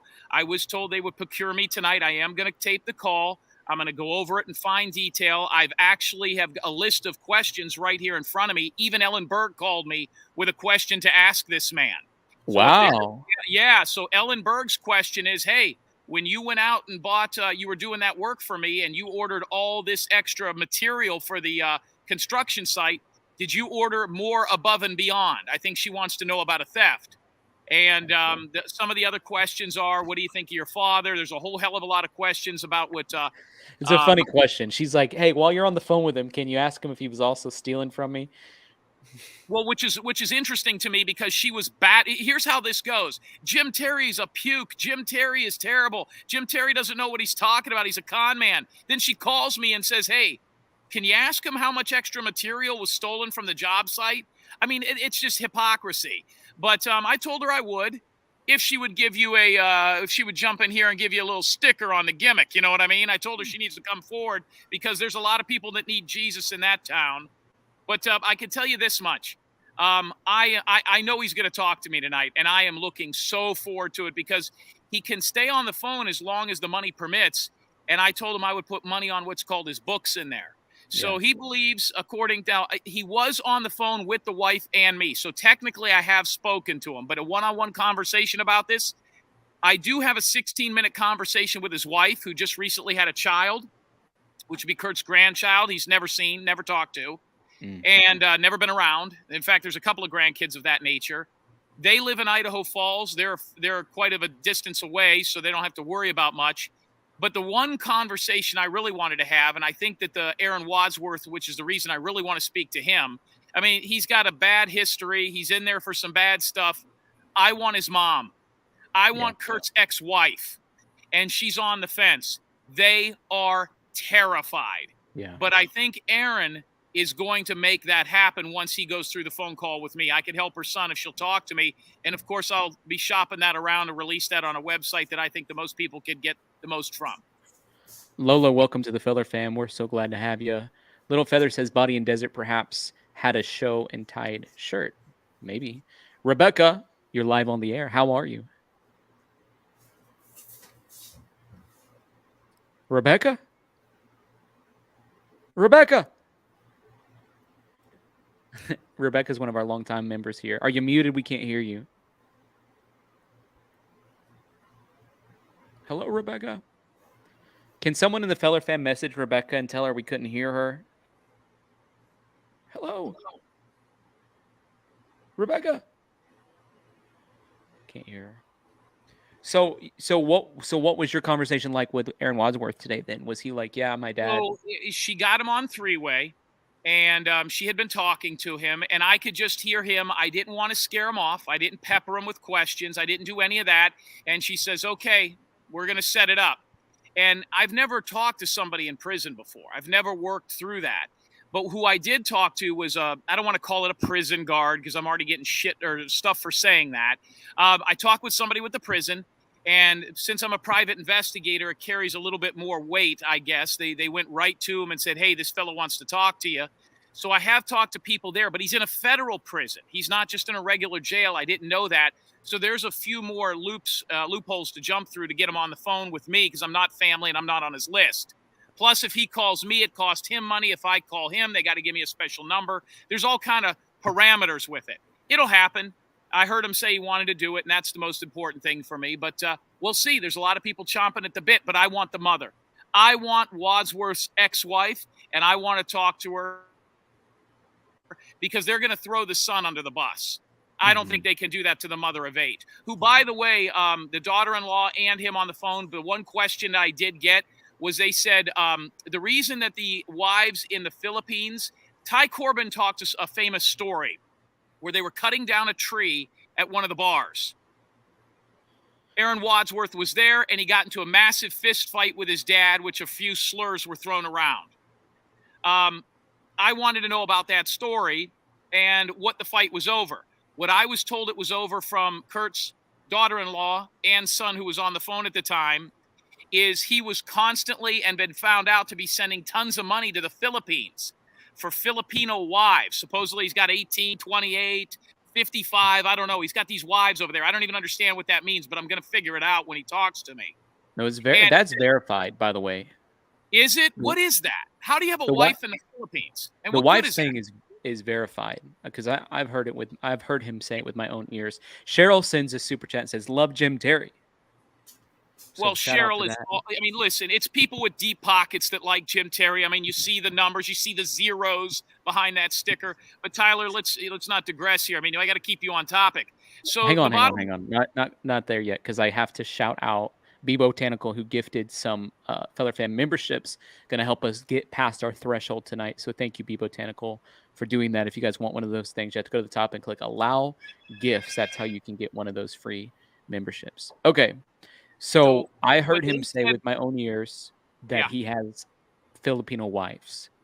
Yeah. And so I know that, I mean, I don't know what else to say about that. They have sister wives. Here's what he said. He said he got into a fist fight. They got in a fist fight with the father in a brawl. So Ty Corbin's story was correct. I mean, a knockdown, drag out boxing match, because he was upset that Kurt Wadsworth has not had or been able to procure a legitimate driver's license for almost 30 years.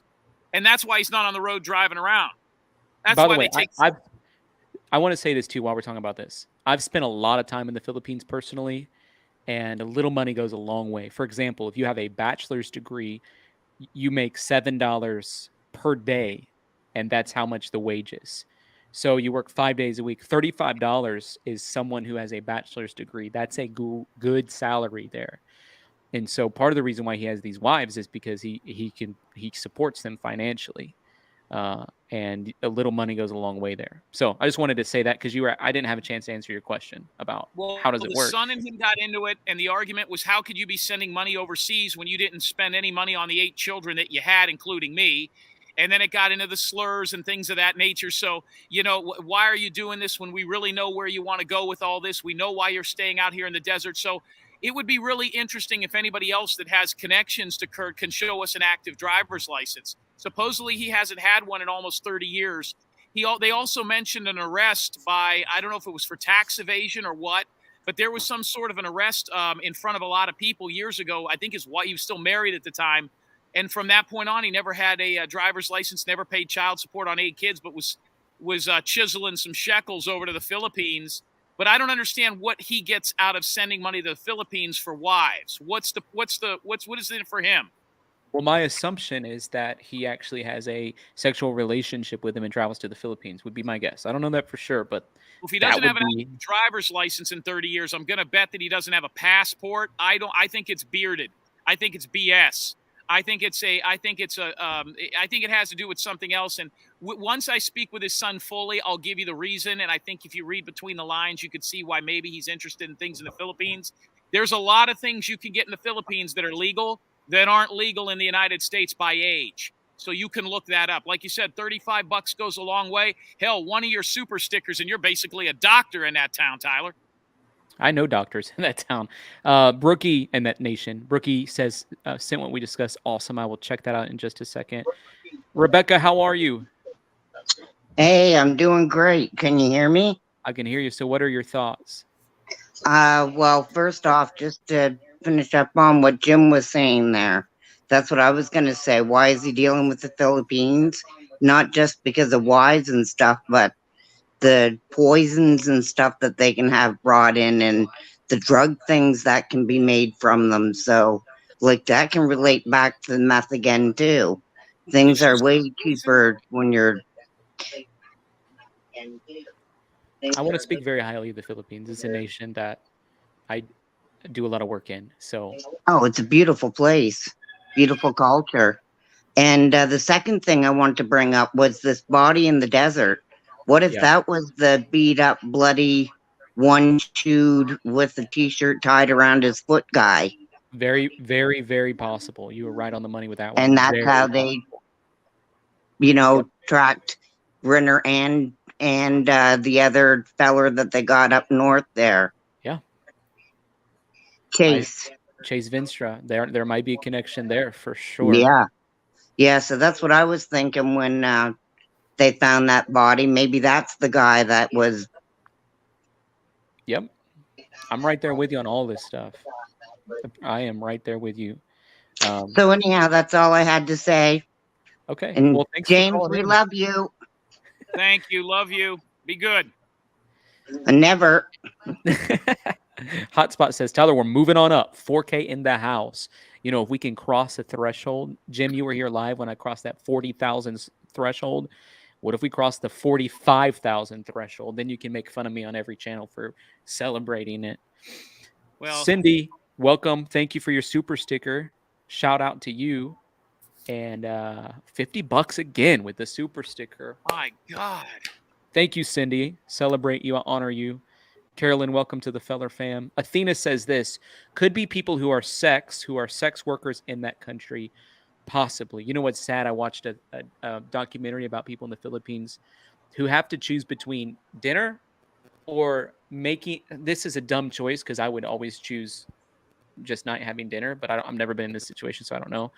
They literally sell their kids on the internet to do like sex shows for money so they can buy their family dinner to weirdos. And it was a Christian documentary where they were going and exposing it, praying for them, and rescuing these families. But it's heartbreaking, that kind of stuff that happens. So you're right, Athena, about that. But Jim, just so you know, I'm not trying to expose anything that's not been said publicly. But to verify that you've been saying that, people maybe thought you were crazy because you're going around saying he said he has all these wives. Like, I've heard him say that. So yeah. Rebecca, are you there this time? Rebecca. I hear myself, but I don't hear her. Rebecca. All right, Rebecca, you need to change your microphone to the microphone and not your speaker. That could be what helps. Lori, welcome to the Feller Fam. So glad to have you. What a blessing. You know what's interesting, Tyler, and it's infuriating for a guy like me. I feel like somebody that saw a UFO in the backyard, and I know what I saw. And, you know, I mean, I have a lot of supporters. There is a ton of supporters out there. And I think even if that was, you know, even if I had 27 of his 28 wives behind me, people would still say, well, you said there was 28. You said there was 28 and you only have 27. You lied. The bottom line is every day that goes by, 3 things happen. They still don't have any idea where this kid is. More and more information from the infighting in the shows comes out. This guy don't like this guy. This guy said this. And let me give you an example of something. I got roasted for saying that the beeped out thing and the thing was her using a racial slur. I said that for weeks in that interview that she did where she said my son was not and then they beeped it out. I wanted to hear what that was. That audio has now been released. By dragging them with that possibility, they released the unedited audio and video of her saying what she said. And what she said did not need to be bleeped out. So now it exists that's what she's the most upset about. And I think when this all comes out in the wash, guys, where are we at with the kid in Canada? Where are we at with him? I emailed him today. He didn't answer. But I mean, I want to get down to maybe the FBI told him he can't talk anymore. But if there's a way, maybe you said you found somebody in his neighborhood could go knock on his door. I didn't want to push him if he's your guy. I mean, I could probably put the squeeze on him and see what's going on. I mean, he's in Canada. I don't know how many FBI agents go up there to talk to him. A lot of people say, what does it have? I mean, it's only going to strengthen everything that a lot of people said. But like I said, I think it's interesting because he reached out to you. And what was really, really interesting is I've popped over to some other channels. And it's incredible the divide. Even with a guy with a high moral character like you, they can find a reason to attack. And it's interesting what those reasons are. The reasons they attack you now, Tyler, is totally different than the reasons they attack me, but it's still the same agenda. It's very interesting to watch. I get attacked for having you on. Kirsten, welcome for that super sticker. Appreciate it. Amber McGuffey says, family involved, my opinion. Thank you, Amber McGuffey, for joining the Feller Fam today and for your super chat. I can't go there personally on indicting the family. I want to know how Jim Brenner ended up in Lucin or Montello and what length of relationship he had with the family. That's a question I'm poking my finger at right now. Hey, A, welcome to the stream. How are you? You're muted. We can't hear you because you're muted. And Tony Wallace, I see you down there, but I can't add you because you don't have a device connected. And A, you're muted, so we can't hear you, so I'm going to have to let you go. Ruby, welcome to the Feller Fam. So glad to have you. Rebecca, are you there? Hold on, phone's ringing. Patricia, are you still here? I'm here. Just taking it all in? Taking notes and taking it all in. Oh, looks Grandma like T he has a phone call. It could be Aaron Wadsworth. Grandma T, welcome to the Feller Fam. If it happens live, that would be really cool. Oh, yeah. He said he wanted to take in the entire conversation, that he's got a lot of questions to ask. Now, whether Jim wants to go ahead and share that with us live right now. Sounds like he wanted to. That would be awesome. And then, he would get permission. Okay. I'm going to jump off here. I got the call I've been looking for. I will stay in touch with you, Tyler. You can't do it live? I'm going to be very careful with this one because I want it to domino. I want him. I want the mother. And then I want some other people. But here, we've got to make a real decision here. At some point, what I've been saying is going to have to rise to the top, even if there's other people that don't like it or it offends them. And if people are giving you guff about having me on that program, well, then they're not people that are interested in getting what's really out there. Your numbers speak for themselves. Thanks, Jim. Call me tomorrow. Let me know what the phone call says. Good. Bye. Debbie says, Nita Phillips, do you think Dylan may have harmed because of any knowledge he may have had that could identify who killed the guy found in the desert? Do you think Dylan may have been harmed because of it? Yeah, that's a great point, Debbie. Is there any type of like frustration going on because Dylan may have some information about what happened to the guy who was killed in the desert, and now they have to kill Dylan to cover up the fact that they killed somebody else up? Because how far can a bloody man walk through the desert? That's what I don't know before they can't walk anymore. So, you know, I was reading Chase Venstra's document, and what it looks like to me is that he has been arrested, and he is a suspect in that other person that was found out there, the other man, and that it's not being related to Dylan, that he had something to do with Dylan. Yes. Hey, by the way, guys, I want to take just a quick commercial break and let you know, if you like my hat, smiley face hat, you can go pick it up on tylerfeller.com/merch. We have smiley face shirts. In fact, we have all kinds of smiley face stuff. And I think it's important for us to have a little joy in the world. But there it is, the smiley face trucker hat. I'm going to put the link in the chat right now. And I would appreciate it if anybody wants it, could go pick it up. Amber McGuff says, I truly believe the family is involved. I hope I'm wrong, but at this point, anything's possible. You're right on that one, Amber McGuff. Anything is possible, and I think that it is okay to say that. It's okay to put all the possibilities out on the table. Thank you for your super chat. You said you read it all out loud. It's all in the criminal history of Brenner. Come on. I've been saying, how many times do I say Brenner is my number one suspect? Brenner is my number one suspect. Brenner is my number one suspect. So I agree with that. B Botanical says Matthew J. Bronco is missing, 41 now. Is that the guy in the desert, B Botanical? I the know one about guy. that Welcome too. to the Feller. Welcome to the Live with Tyler Feller show. What are your thoughts? You're muted. Can you hear me? Are you there? Can you hear me? Yeah. How's it going, man? Is it echoing at all? No. All right. So I've been watching this for a while, and I'm the one that's been commenting that I know Ed. I know you guys have been bringing up a lot of information about Ed, and there's a lot of speculation about Ed. I didn't put my name in here because I don't think it really matters. Since if I do, people say that I'm clout chasing. So Ed is I've met a lot of people in life, and Ed is a very hard person to explain. Some of the stuff you guys are saying with, some of the drug stuff, there's drugs everywhere. Some of these people that are involved, I don't believe have to do with drugs at all. Not as far as like involved with what happened, as far as I'm saying, like some of the outside players that are just around the scene or whatever. You got to think you're talking about LDS, but also in the rural areas is fundamentalist LDS. They're fundamentalist Mormons. And so they're very strict in their ways, and set ways.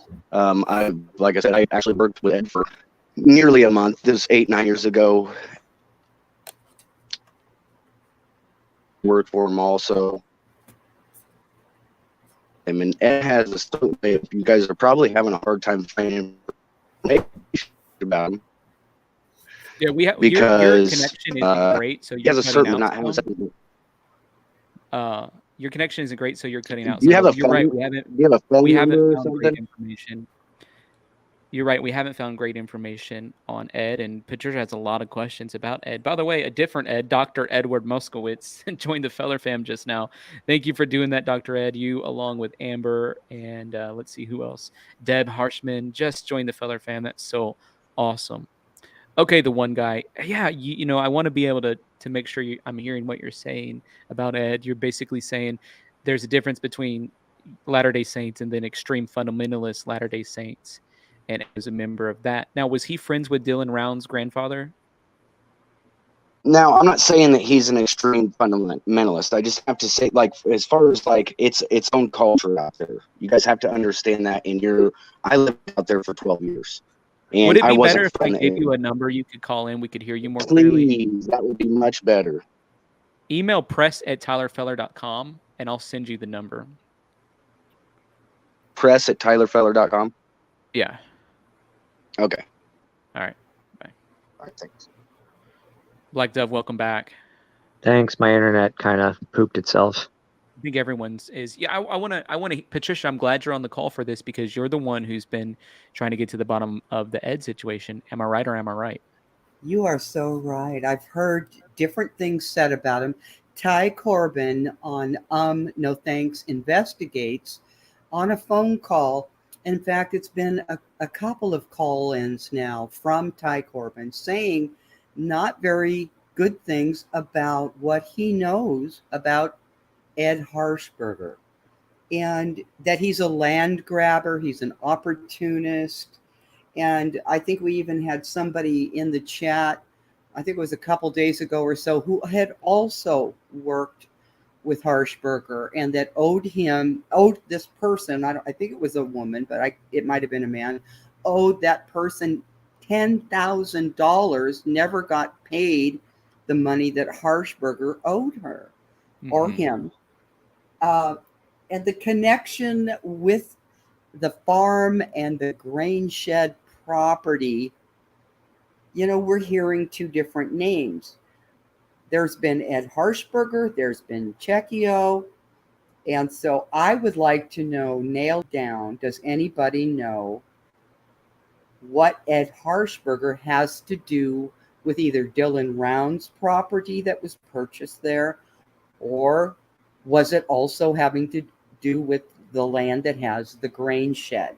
What is Ed Harshberger's background? Does he know the Rounds family for years? How is he? Yeah, that's what I want to know. Hopefully he'll be able to answer those questions. I'm waiting on his email. As soon as I get to him, I'll give him a phone number he can call in, and I'll put the call on for all of us. Lee, welcome to the Feller Fam, along with Little Feather 420. Welcome to the Feller Fam. We are so glad to have you here. I mean, the thing that separates us, I think, from some of the other channels is that we're actually trying to build a community of people who are engaged and involved with each other, forward focused toward a vision. We're not just content consumers, but we're community contributors. And so if you want to be a part of that, this is definitely a great place for you guys to be. And it seems like so many of you tonight are doing that. And so I just honor you guys. Thank you so much.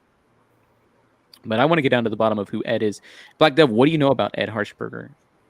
I don't know much other than the fact that he was the man that Ty Corbin spoke about who owned the property before the Rounds bought it for Dylan. But then there's some discrepancies about who owns which parcel of land. And from the latest info I heard, the piece of land that Jim Brenner was on was not actually Dylan's property, right? Somebody else owned it. And I'm not positive, but also the grain shed was also supposedly not Dylan's property or the Rounds' property. Like that's what I've heard said most recently, but I'm not positive on that. Like there's a whole bunch of stuff floating around out there, and I don't know which one of them is true. So I'm not going to say, I have definitive anything on that. I want to read this chat. I want to read this chat from Caseworker that says, Tyler, I tried sending a message, but it didn't send. I rededicated my life to Christ after listening to your sermon last Sunday. That's so amazing, Caseworker. I celebrate that. I just want to encourage people to go read Luke chapter 15, verse 10. It says, all of the angels in heaven celebrate when something like that happens. Now, this guy emailed me and asked for my number, so he should be calling me any second, and I can't wait to put him on because we're going to ask him all these questions about as much as he knows about Ed. We'll get down to the bottom of it. So I know, Patricia, you said you were about to ask Black Dove a question. I was going to ask Black Dove, and maybe you know too, Tyler. Apparently there was a call. This is what's being said. There was a call that was made by Dylan around the 4 o'clock-ish timeline to the property owner of the grain shed. There was a voicemail message by Dylan Rounds. It was over a minute long. And so, that's what the rumor is. It's not confirmed, but I believe, wasn't it Kurt who was, Kurt was the one who was talking about that in some interview. I can't remember. For some reason, Audrey says everyone's sound's cutting in and out. I just checked it on my iPad. It does appear that everyone's sound is cutting in and out. So I don't know what the situation is on that. Maybe we're overloading the system tonight, but let me try to lower the bandwidth and just see if that's helpful. because the last thing that we want is for everyone's sound to be cutting in and out. Audrey, thank you so much for that super chat and letting me know. I'll try to check now because it's not cutting out for us, but it's cutting out on the air. Huh.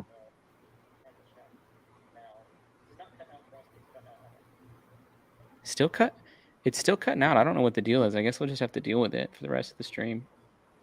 You know, I had problems in my area when your live stream was starting and my system went out and I had to reboot, get back in. And so maybe it's something going on with the internet, YouTube possibly.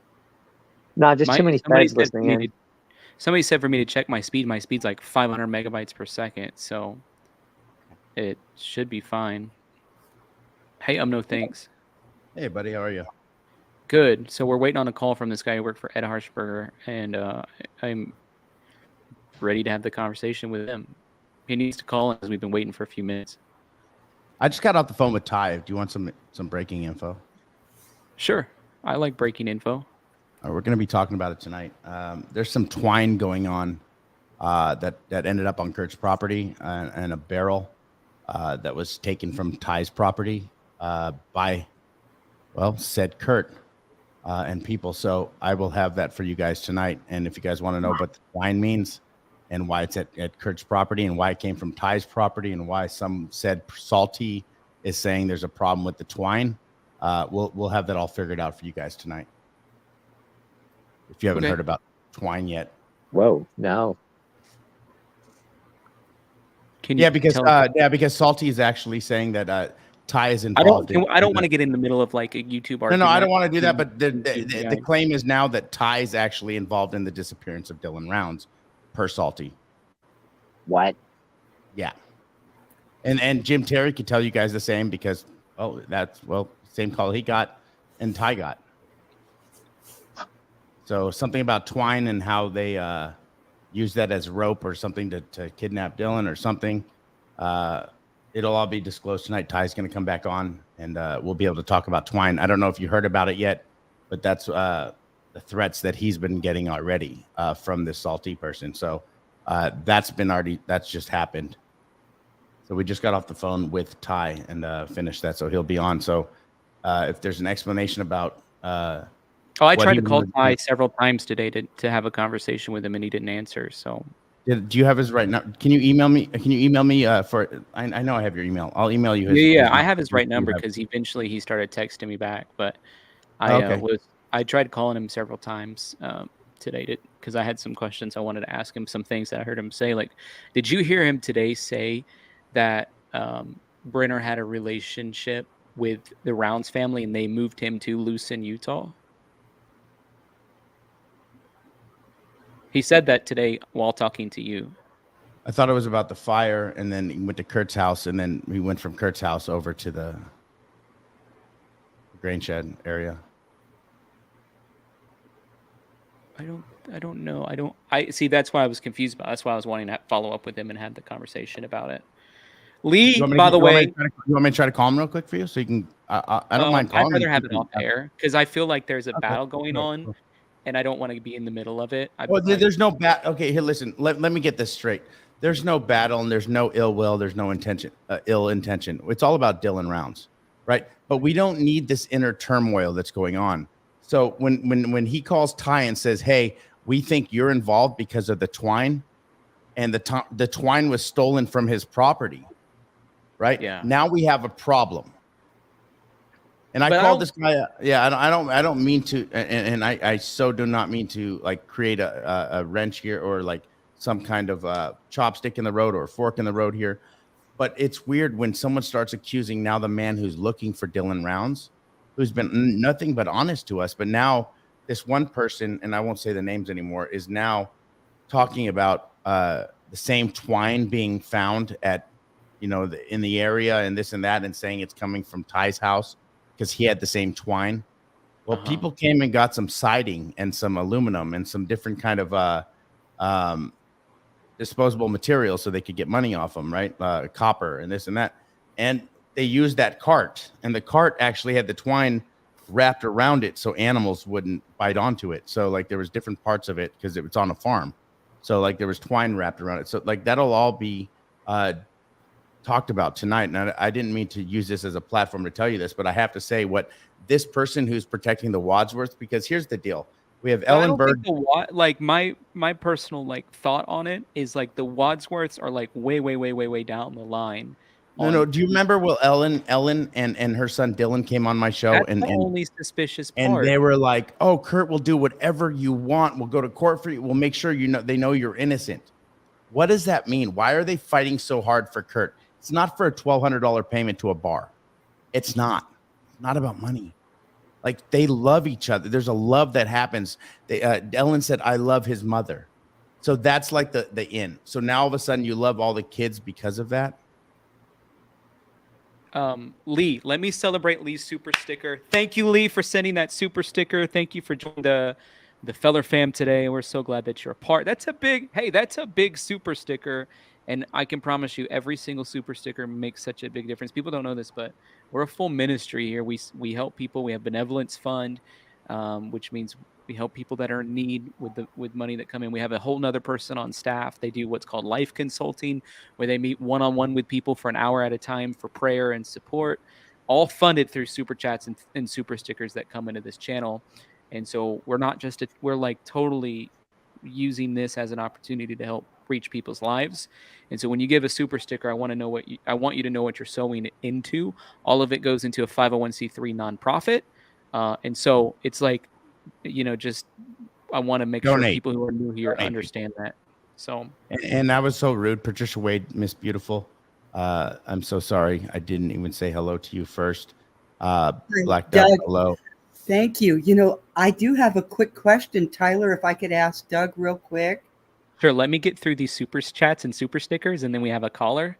And then, yes, we can. I'm going to jump off. I'm going to jump off here because I didn't mean to throw a wrench in this. I wanted to know if you guys had heard this because I've been talking with my kids and dealing things.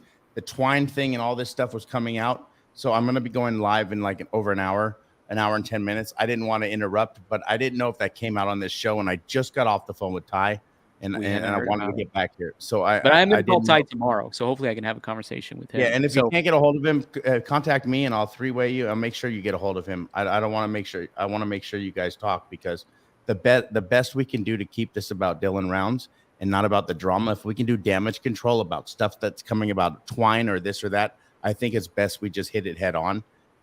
He even said that he called and said that, there's a smear campaign he's going to do on me and people like that who are trying to do the right thing for Dylan Rounds. And Ty was like, hey, this is what happened. And he told me, and I thought it was important to bring out. So if we can kind of do that to make it stay about Dylan Rounds, I have no problem going on tonight and then having Ty on and talking about all of that stuff. So I'm going to jump off here. I just want to say, Patricia Wade, much love and respect. You're just a great supporter of this channel and Tyler, and you guys are amazing in Tyler's chat. I'm sorry if I jumped into the wrong way or at the wrong time. I literally just got off the phone with Ty. So if you need you're all anything, good. Tyler, you got me. And everybody apologize. And I'll jump off right now. But thank you so much. And I just wanted to give you that info because I want to make sure that we don't have any problems that are going to deter us from finding Dylan. That's all. Yeah. Well, thanks, Doug. Have a great day. Love you guys. Thank you. Chasine Carter, by the way, Amber, I'm going to add you in just a second. Chasine Carter says, just found out 2 more acres that Brenner has. That's interesting. Did you send it to me? Is it in Utah? Is it in Nevada? Very interested in that. Is it in North Dakota? Anna Maria says the fundamental Latter-day Saints is a guarded cult. Very interesting documentary on Netflix called Pray and Obey. I recommend. I don't have Netflix because honestly, I just don't like the type of content that they're creating. I think it goes against my value system. However, I did a whole sermon on Friday last week about theology around Latter-day Saints, and I didn't even get into the fundamental Latter-day Saints. So thank you for your super chat. Amber, how are you? Hey, I'm good. Can you hear me? Yeah. Okay, I'm doing good. How are y'all? I'm doing well. Good. First of all, I want to just say thank y'all for continually working on this case and trying to figure out everything with Dylan because it is such a mystery to me. In the beginning, I never would have said that about his family, but there's just things that don't add up to me with the whole situation and that being involved. Like I said, my opinion, but like the grandparents, we've heard nothing from the grandparents. Then you got the mom not wanting to speak with the private investigator anymore. Just a lot of things not adding up to me. It's What do you why think, I say that.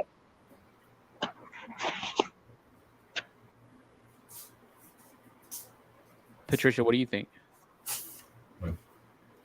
I had trouble hearing. I'm sorry, could you repeat that? Yes, ma'am. I said, I just, for one, where are the grandparents in all this? Like, we haven't heard anything from them from the beginning.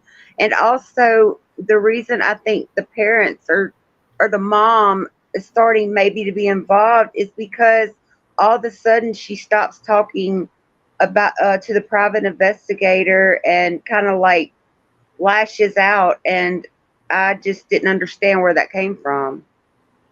Well, first of all, the grandparents, they're involved in the way that any family members would be when there's a missing person. So they aren't really in front of microphones and doing news conferences or interviews, but they're very much being updated as to what they can find out from any law enforcement.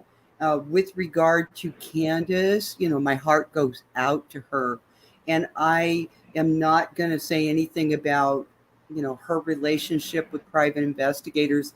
I'm really focused on what I believe she is focused on and what we're all focused on, and that is we've got to find Dylan. And so I feel her heart for her son, and I want what she wants. And so all the other stuff, I've just kind of pushed it off to the side.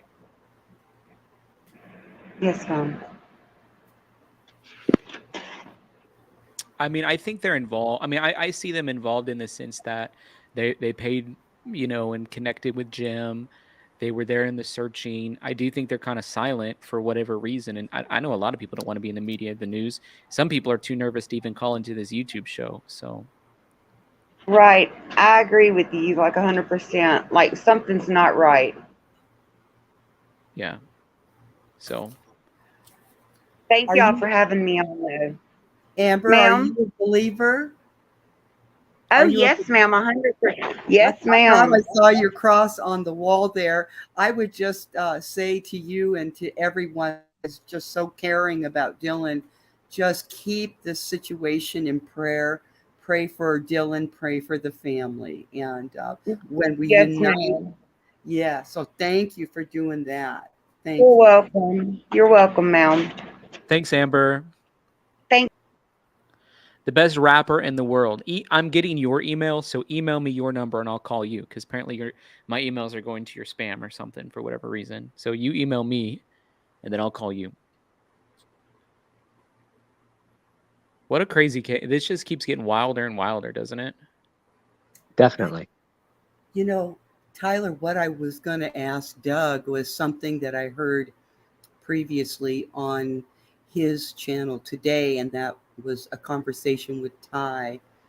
And maybe I'll save it, the question for Ty. Did you say that you were going to hopefully have Ty on your program tomorrow?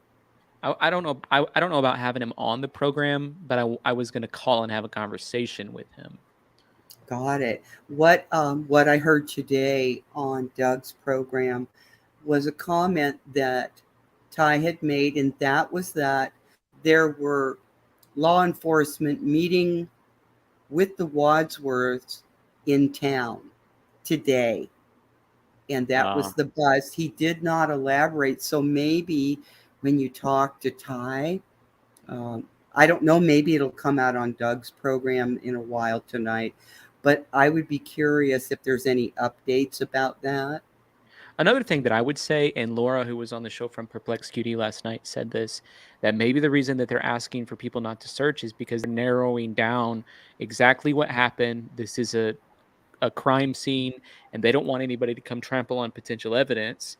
And that's why the FBI is asking people not to come and search. And so I found that, I said, well, I don't know. It's not necessarily what I believe, but think it's a possibility. Well, then today, some of the information that came out, it made her theory definitely sound more likely than some of the other theories. Yeah, I think you're right, Tyler. I think they want to keep that area clear so that they can continue their questioning, their searches, their follow-up. They've got who? They've got Chase. They've got all Robert kinds of Wood. people. They've got like half the town, it sounds like. It does, but I mean the Yeah, three they key said in the players. press release today that they've arrested all kinds of people. Sandra sends a super chat and says, in any case, all avenues are checked into by law enforcement to solve a case, no matter how crazy info may sound to some. I believe all information is important. I totally agree with you on that, Sandra. And by the way, I put on the bottom of the screen just for a second for folks who are new. I'm giving away a copy of my book called Don't Stop. There's been like 10,000 people on the stream tonight. You know, some have already got off, but there's about 4,000 watching live.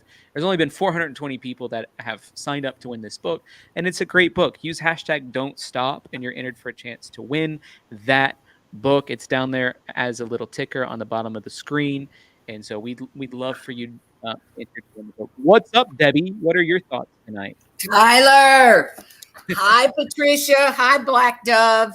Hi, Well, lady. Well, I'm actually, I'm so befuddled. There's so much going on right now here, especially. It's just blowing my brain. But I'm calling because a gentleman named George Taylor put up on the chat something that I missed or haven't heard, and he basically wants to know what y'all think about this. And it's this is a quote: Hirschberger ordered a hit on Dylan if he all was fixing to buy more acres. Have you heard of that? Well, everybody keeps bringing up Ed Hirschberger's name, and we're having this guy who called in. His internet wasn't working very good, so we asked him to send me his phone number, and he said he worked for Ed Hirschberger, and so I'm waiting for him to send me his phone number so I can call him and put him on the air so we can talk about it. Perfect. Okay. Well, I've watched many shows, and Black Dove, man, you're around everywhere. And I'm really glad. I love to hear your comments. You are just level on the level, buddy. And thank you very much. I'm really getting that appreciate call. it. Yeah. Okay. I'm getting off.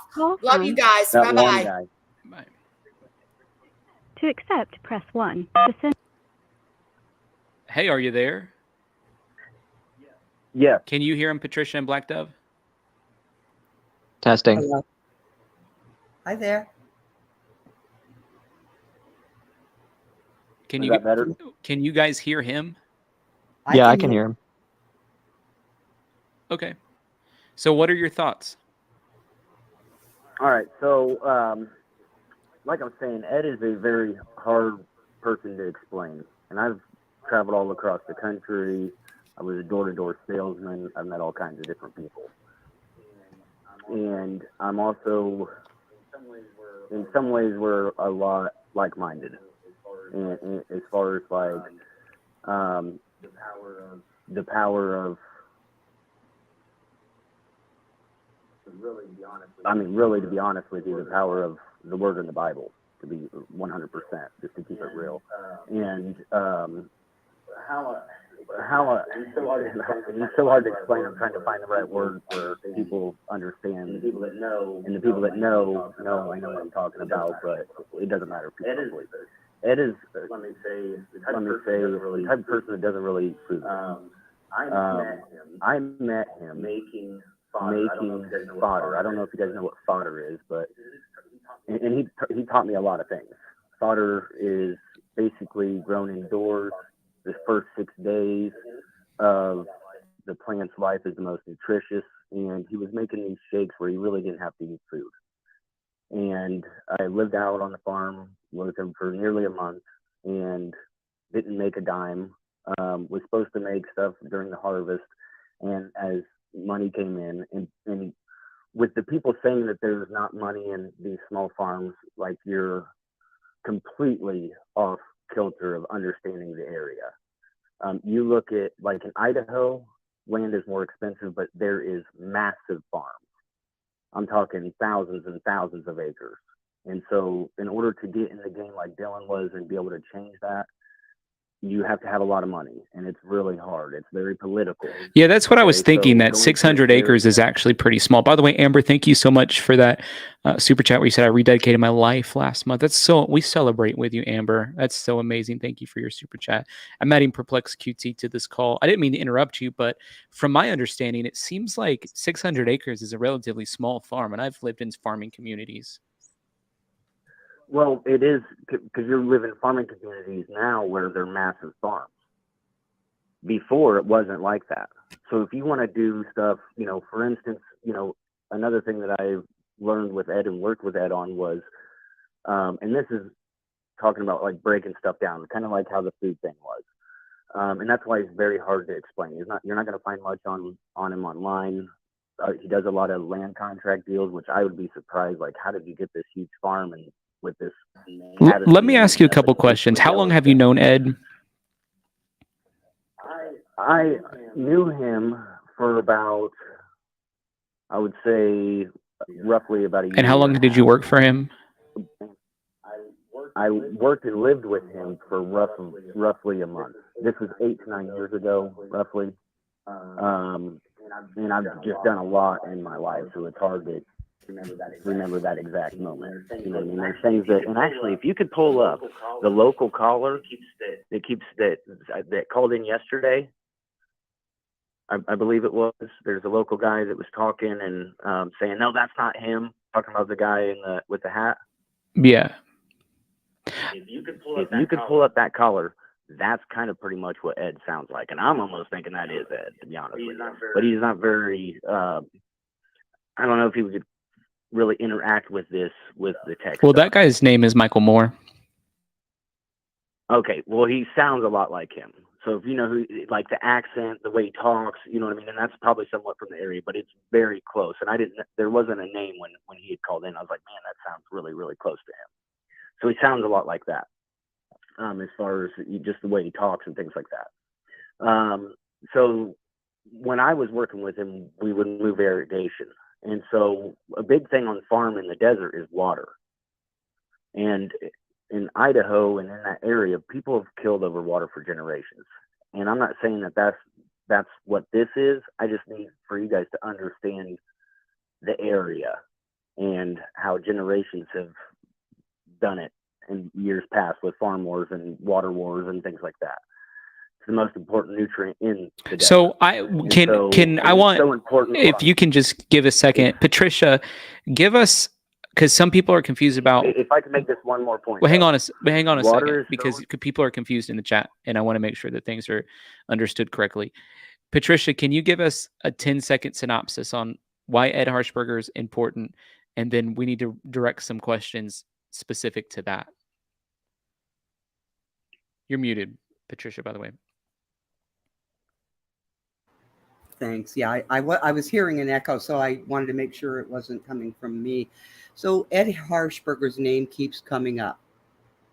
Candace has mentioned his name. Kurt has mentioned his name. And Ty Corbin has mentioned his name. And there seems to be a mystery about the property involvement where Ed Harshberger was directly involved. I'm not hearing good things about Harshberger from Ty Corbin, who lives there locally. And so I started looking for anything I could find on Ed Harshberger.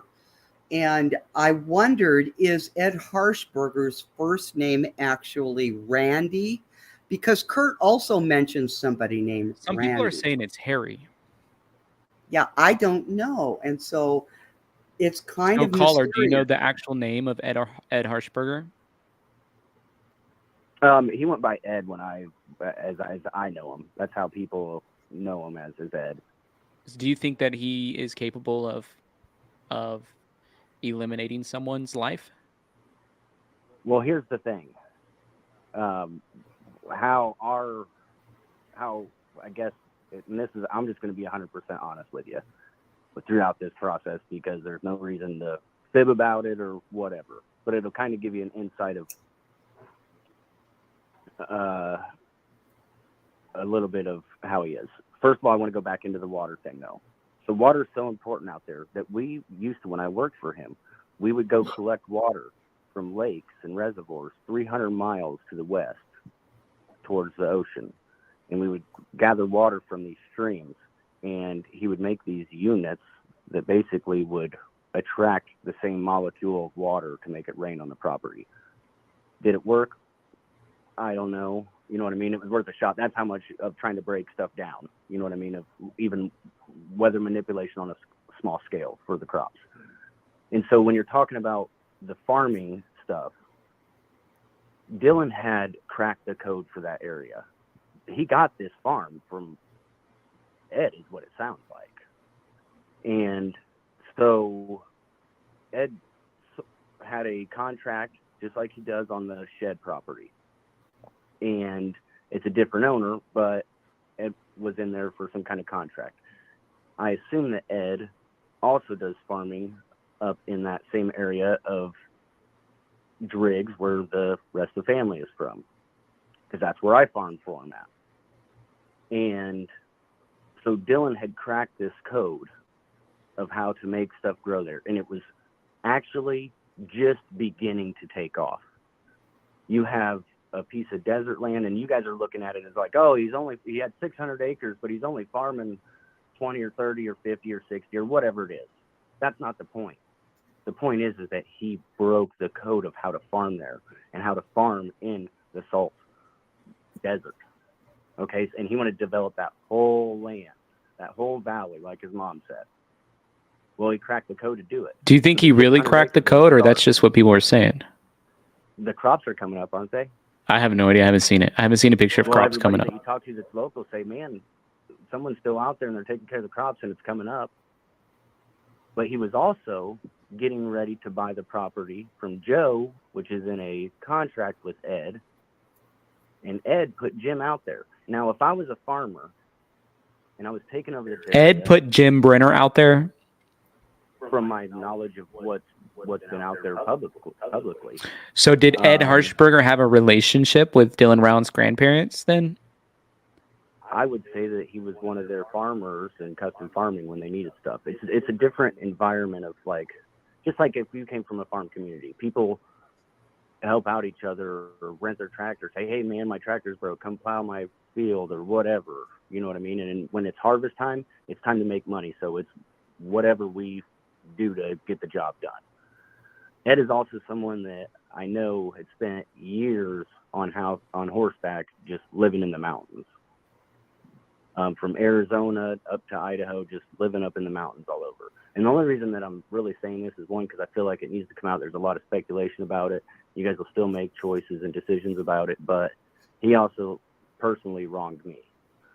He taught me a lot of things, but he also wronged me. And it's not a personal vendetta with that. It's just that with how I move in life now is I just try to be honest with stuff. So how our relationship came to a close or a head was we were living in this mansion cabin on this big, huge farm that he had under contract. Imagine that. And it had been probably 2 to 3 weeks, maybe 4 weeks. And my brother had come out there. I had traveled hours away from home to be out there and had put in all this time, just living rough, trying to make it to harvest, basically, right? And there was things that, he's a very kind of eccentric guy, you know what I mean? Like, and if you're not talking about what is interesting to him, he's not, really into it. He's not into going to the bar, really. He's not into partying or anything like that, or he wasn't when I knew him. He's very anti that. It was about get work done and stuff like that. He almost sounded like when Kurt said, women cost you money. You know what I mean? It was something to that effect. But when we lived in this cabin, we were working on the cabin in the evening, farming during the day, and it came to like 3 to 4 weeks roughly. And it was like, man, can we get some money? You know what I mean? Like, we need it just to survive at this point. We've already invested our own money in this. And he got crappy. And I basically was like, if you think I'm like everybody else, you're going to rip me off. Like, we're going to have problems. And I said some stuff maybe I shouldn't have said. Let's just say that. And he instantly called the cops on me to have me kicked off the property. The cops showed up, and because I was being a little bit petty, I was like, well, I've lived here for a couple of weeks. I live here. You know what I mean? Like, you got to evict me now. You know what I mean? If we're going to go to that, pay me and I'll leave. You know what I mean? And the cops kind of like, man, it's a civil matter, but you do kind of live here. You lived here over this amount, stuff like that. And as you guys were explaining this case, and I've also lived in that area. I've got a lot of family and stuff in this whole area that you guys are talking about, Idaho, southern Idaho, stuff like that. It was the day that whoever's the other host on this, I think it's maybe Patricia or Pat. Patricia. Kim. That day that you first mentioned him, that whole day I was like, man, this sounds like these are Ed's people. Like, why? I wonder if he knows them. You know what I mean? I'd been kind of watching it. I also help find missing people and things like that. You know what I mean? So it was just interesting. I kind of know the area and stuff like that. And I was thinking like, man, this sounds like people Ed would know. You know what I mean? And then Patricia dropped it and said Ed and said his last name. And I was like, oh my gosh. And then I started getting more, you know what I mean? Like looking him up to see if he was in the area and stuff like that. When you have, why would he put Jim there if he was known to be violent? I know why he would put Jim there if he was known to be violent, is because he didn't want him around him just as well as maybe he didn't want me around him in a sense. You know what I mean? But there's maybe a bigger picture there if he was sabotaging the water and they had to keep working on it with the pipeline like Ty was saying and things like that.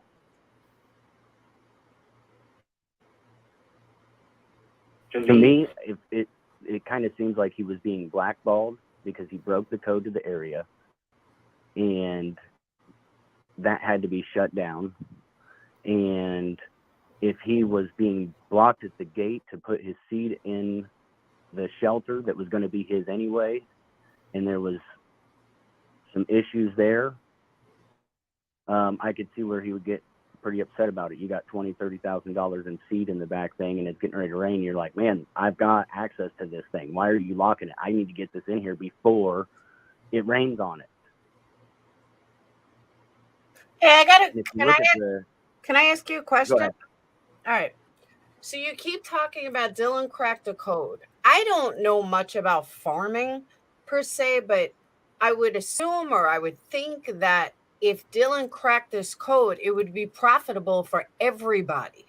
So I can't understand why, if, like, was he only keeping this code for himself? Well, because if he cracked the code and learned how to do you're it, thinking of it like a open market system.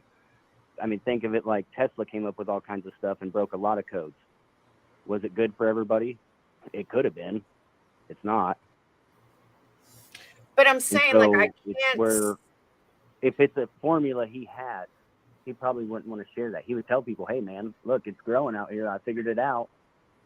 And you couldn't figure it out. And I know as far as, the one thing that was big with Ed is he took it personal of being a producer.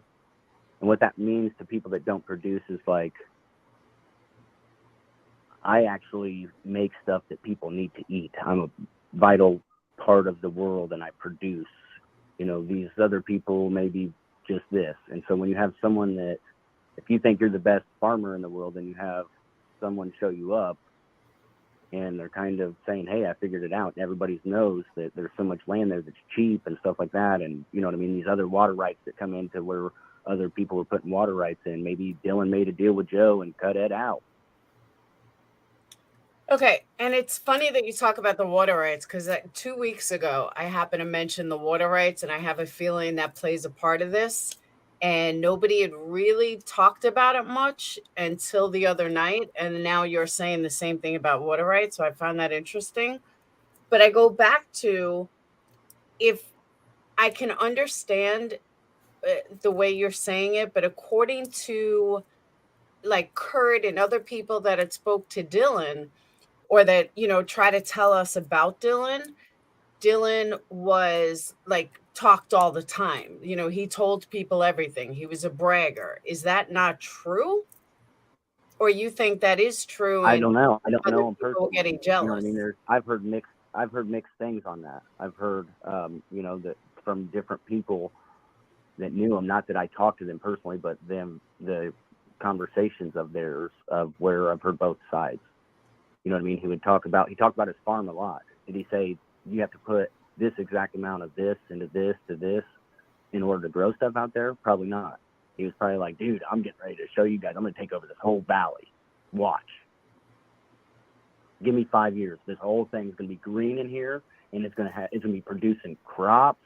And if you're local in that area, you know what I mean? I don't personally think that Chase would hurt him if he saved Chase on the side of the road. Do you think Dylan And was? if Chase's son worked for him, that's probably why he picked him up. Do you think Dylan was a hard worker, or do you think he was lazy? By the way, Amy, thank you so much for that super I think he was sticker. an extremely hard worker. Hang on a second. I don't Thank think you, Amy, anybody- so much. Hang on a second. Thank you so much, Amy, for that super sticker. I honor you.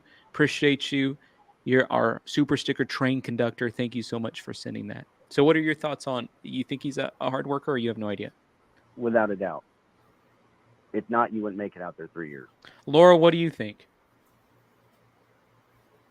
About? If Dylan's a hard worker or not?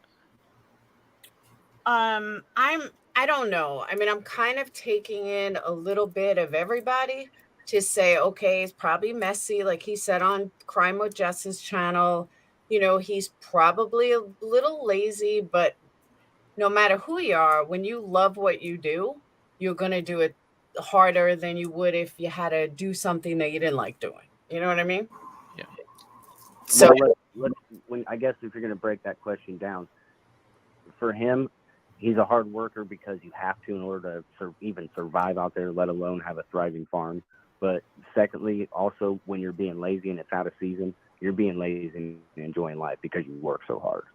That's just how it is out there. Well, I think he could definitely be a hard worker when it came to farming, but maybe not in any other aspect of his life. Because like I have a son who's that's a good way pretty to put lazy, but he loves video games. You'll never see him lazy when it comes to playing video games.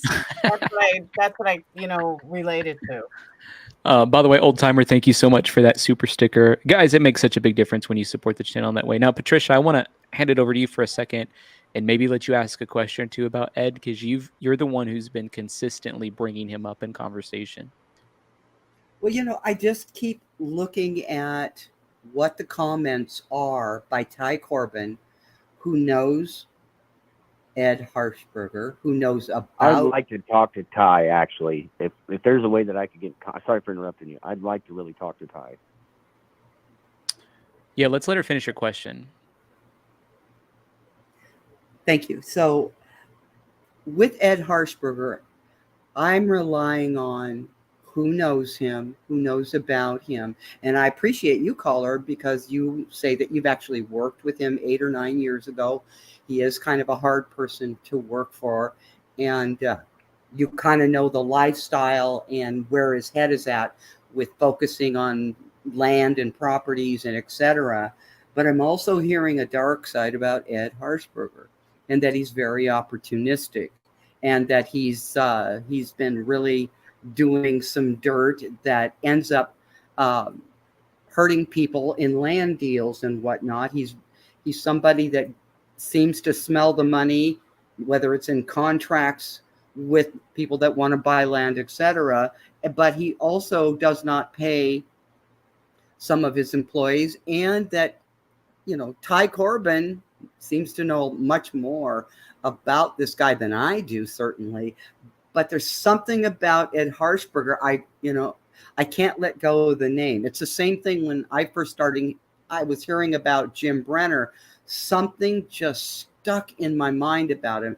And with Ed Harshberger, there's so little that I can find out about him, other than now what you've been saying, caller, and also what I'm hearing from Ty Corbin, from Kurt, etc., what they know about him personally, and how he, the things he does that's a bit underhanded, kind of a checkered pass kind of a thing when it has to do with land deals.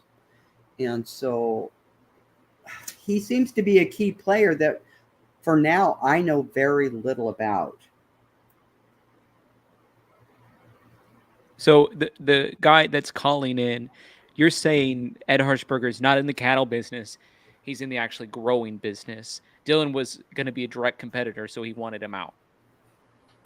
When I worked for him, he was growing basically alfalfa, which I believe is basically the same crop, and it was for cattle.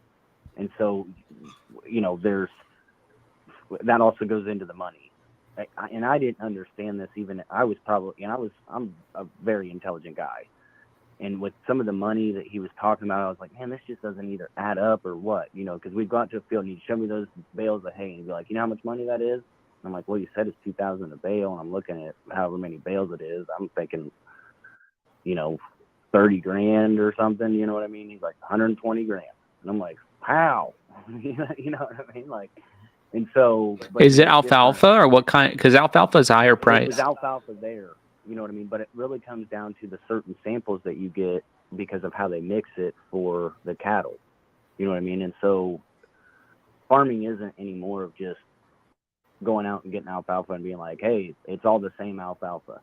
You know what I mean? If you can get yours to test. There's a lot of grants too, Well, not just that, but if you can get yours to test specifically for what a ranch wants or a dairy out there, really it's dairies. If you can, because they need it to have it so that the milk comes out and everything is the right production, blah, blah, blah, blah, blah. If you can get it to where they need specifically, they'll pay more for that. I've heard, may I say quickly, I heard something today on, Bert had to say. He was saying that that Harshberger was involved with a place called Campbell Ranch, which is where he met Dylan. Dylan would also go to work there and do some things, and it was a ranch. Now, I don't know if it was just called ranch or if they're, like you guys were saying, he's doing farming as well. I'd be curious to know if anybody knows about Campbell Ranch. It seems to be in that area. I've heard about Wine Cup Gamble Ranch as a big one. That's what it is. Okay. Life Has Choices says, as a farm owner, I can tell you Dylan was a hard worker. You have to be or you don't make it. For him to break out the land and ready to plant in 3 years proves he was a hard worker. Okay, good to know. I think we have heard other people mention him like in other arenas of life. He was very lazy. That's why I asked that question, because none of us actually know for sure, but it does sound like he had to be working hard on that farm, right? To get it. And that's exactly what I've said. But if anyone listens to Kurt, Ty, or his own mom, that he was very lazy in other aspects of his life. I mean, we didn't come up with this out of nowhere. That's where we're getting our information from. Yeah, exactly. Now, this alfalfa, is it possible that it's related to sativa? Like, was he trying to sell it for the cross-pollinate with that, or do you know? With sativa? Yeah. I don't know what sativa is. Okay. So, I don't know. But I did want to, because there was someone that also commented it, and they were saying about how the call-in that I thought was a local, and you said is Michael Moore, which usually comes in on the StreamYard thing and does it video or whatnot.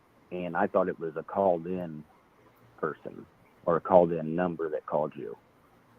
Is that the same call that we're talking about? I just want to clarify that because there was also a couple comments on it too. You're the only person I've ever given a number to call in on that I can think of. Everyone else has just been clicking the link. So, but the local caller from yesterday was... The only local caller we've had on this show is Michael Moore, and he's called in 3 times, twice when I'm on, and then once when Kim was hosting. By the way, Miyu, thank you for that super sticker. Appreciate you. And he's got good information. You know what I mean? I like him. So he has sound a lot alike. That's why I wanted to double check that as far as, because I'd seen him and I didn't, and to be honest with you, when I seen him talking, it didn't sound the same. Maybe it was because I saw him and my mind automatically knew it wasn't him. But when it was just the audio yesterday, the audio was very, very close. Yeah. Well, thank you for calling in, and let's keep in touch as more of this information progresses. And we certainly have some more questions about Ed Harshberg I'd like to ask you. But Bev is saying it wasn't.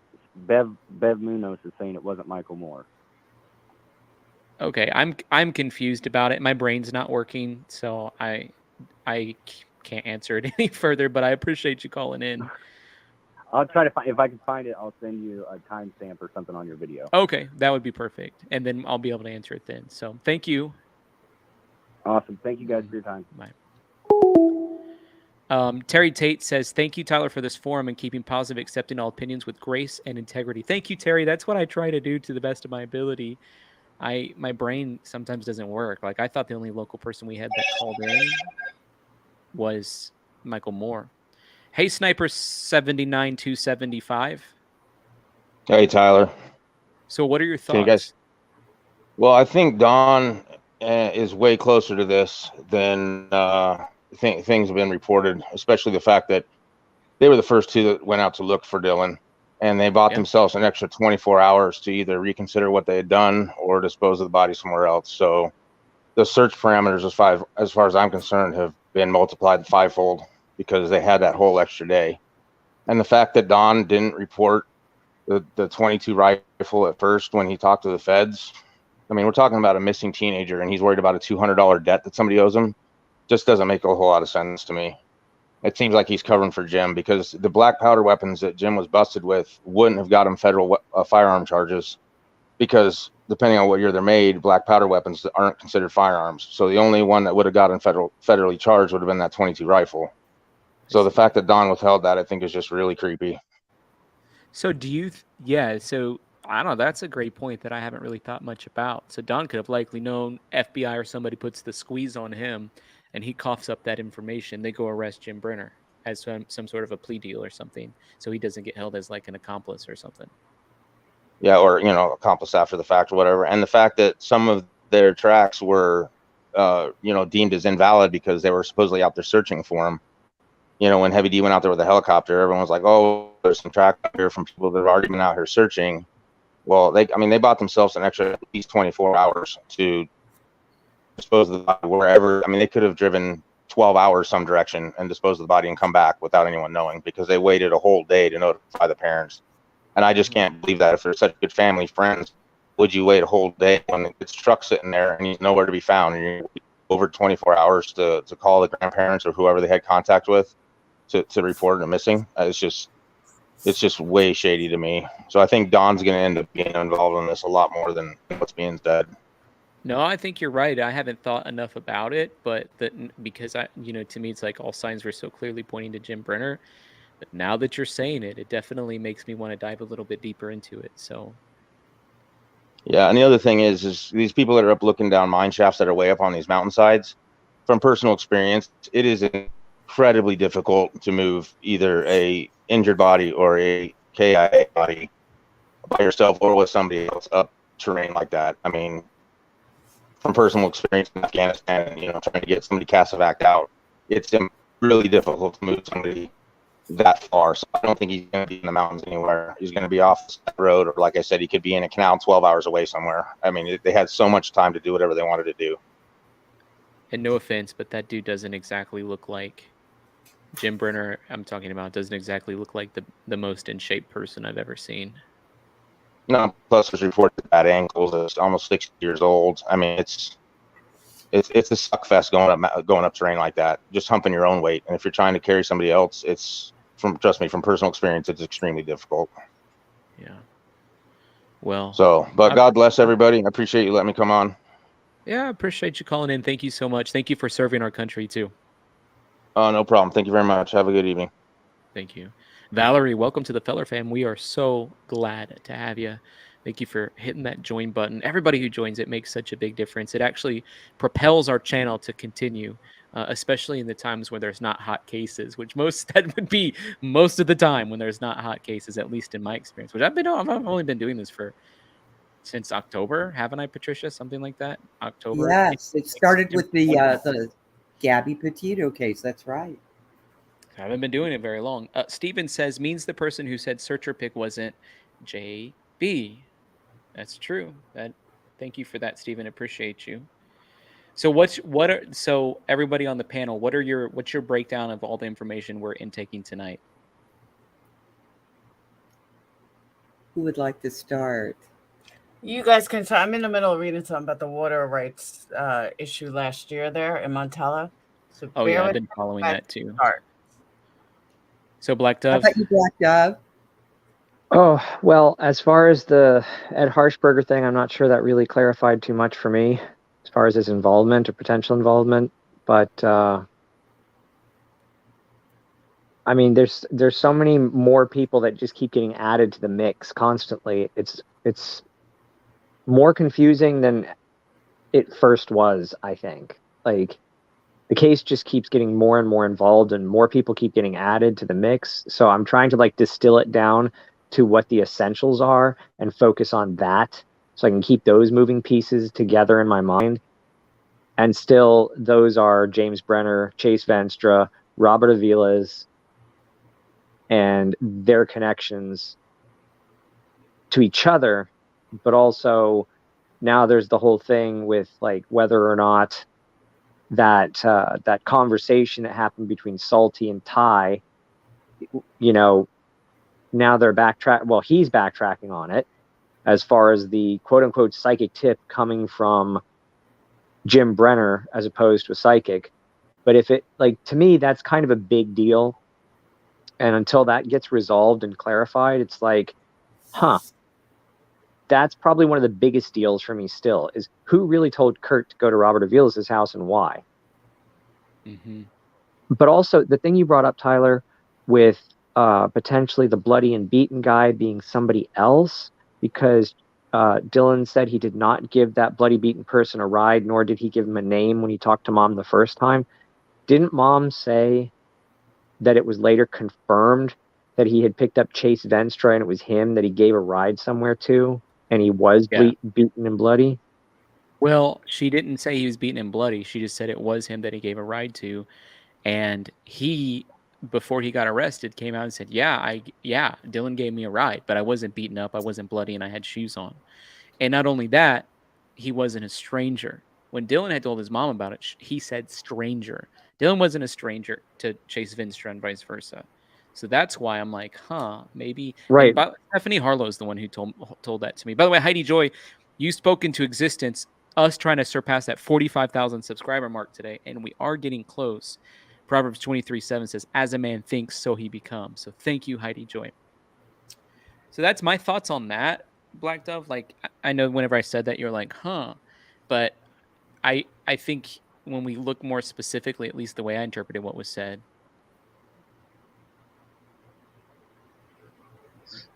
I don't know. I still can't come to a determination if that was all Chase or if it's two separate people.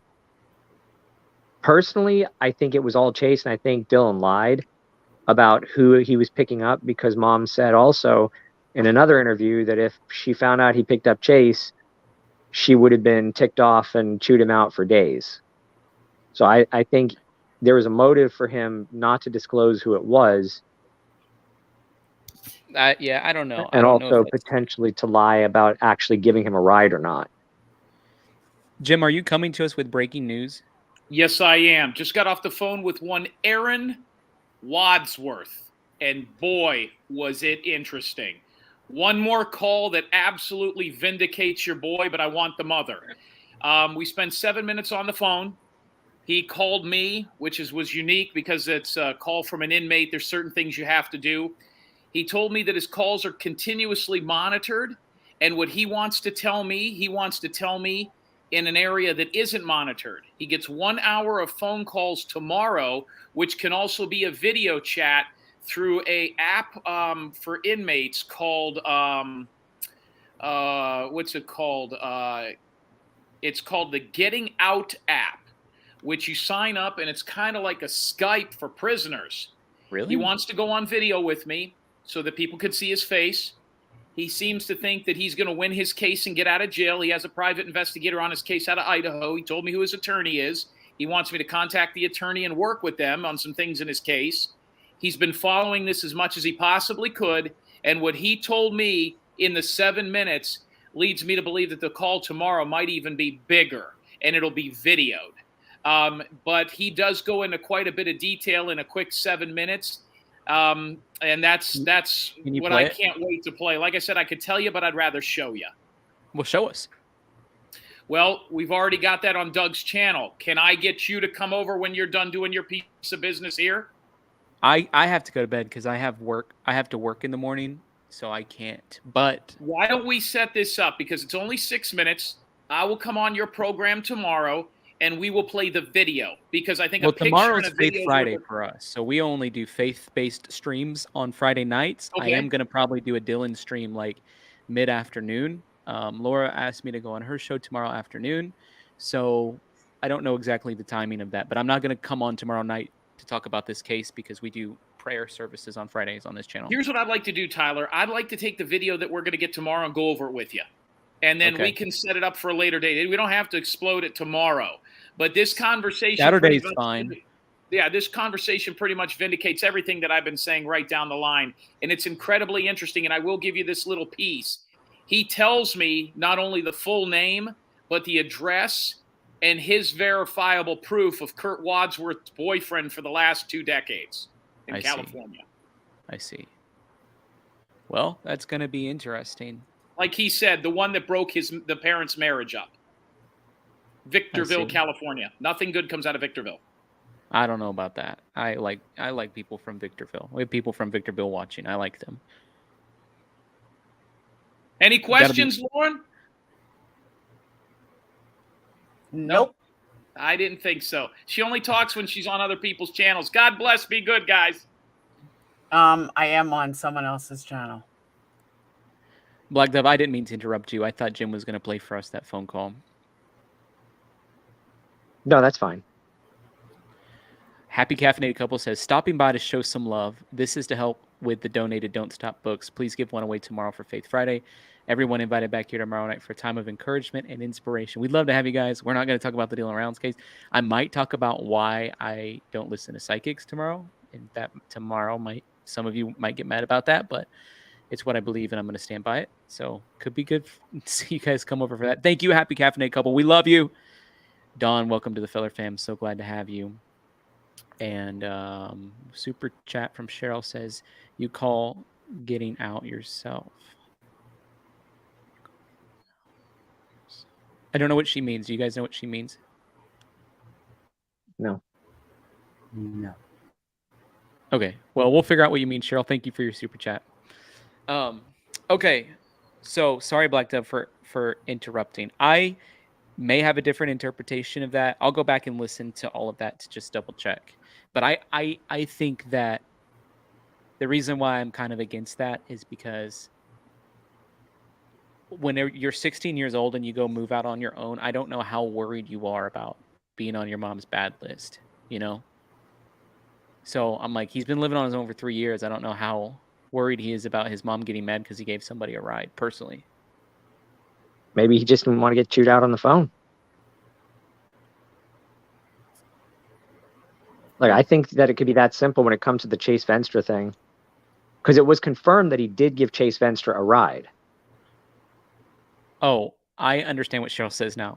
She's saying the inmates in prison, you call inmates on the thing called getting out. Okay, thank you, Cheryl. I'm so sorry. My brain is like, it's kind of fried tonight. Thank you for your super chat. Laura, break down the water rights thing for us, if you can. Can't do that yet. Okay. But the reason I brought it up 2 weeks ago is because I know that I was talking about Nevada water rights. I didn't know that Monticello water rights were having so many problems all over the course of the year. But I do know that water rights give land a lot more power and a lot more money and make it a lot more interesting for other people to buy. You know, now and that dude Michael Moore who called in, Michael Moore said that anybody who purchases more than 160 acres automatically gets water rights. And Dylan's purchase was for 600 acres. I don't know about that. That's Because what he said. water rights make your land much more profitable. Yeah, it'd be interesting to know the difference between the law in Montello versus the law in Lucin, because I assume that there's some differences for sure in those laws. See, one of my biggest questions about all of these people that are calling in, Ty especially, why aren't they going to the police? Why are they calling into YouTube shows with all this information? Why aren't they speaking to the cops? That's why I have a problem with a lot of these call-ins, because I feel like if they have this information that can help bring Dylan's killer to justice, his kidnapper to justice, whatever we find out, is actually with his disappearance. Why aren't these people calling the cops? Why isn't Ty going to speak to the FBI? Why isn't Kurt speaking to the FBI? Kurt has. All this information. Why aren't they going to the police? Kurt has spoken to 8 detectives, he says. He says. No, I mean, I guess he could be lying about that too, but Could be.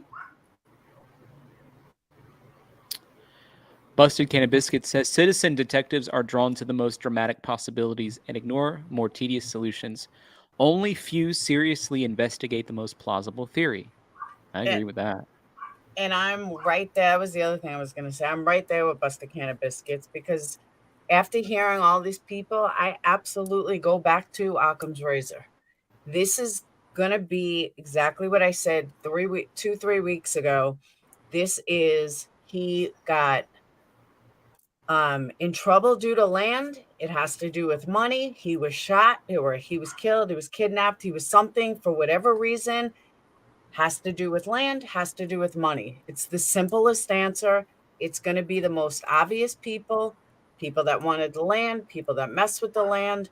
And I just think that's exactly how this is going to come out. And right now it's all turning out to that.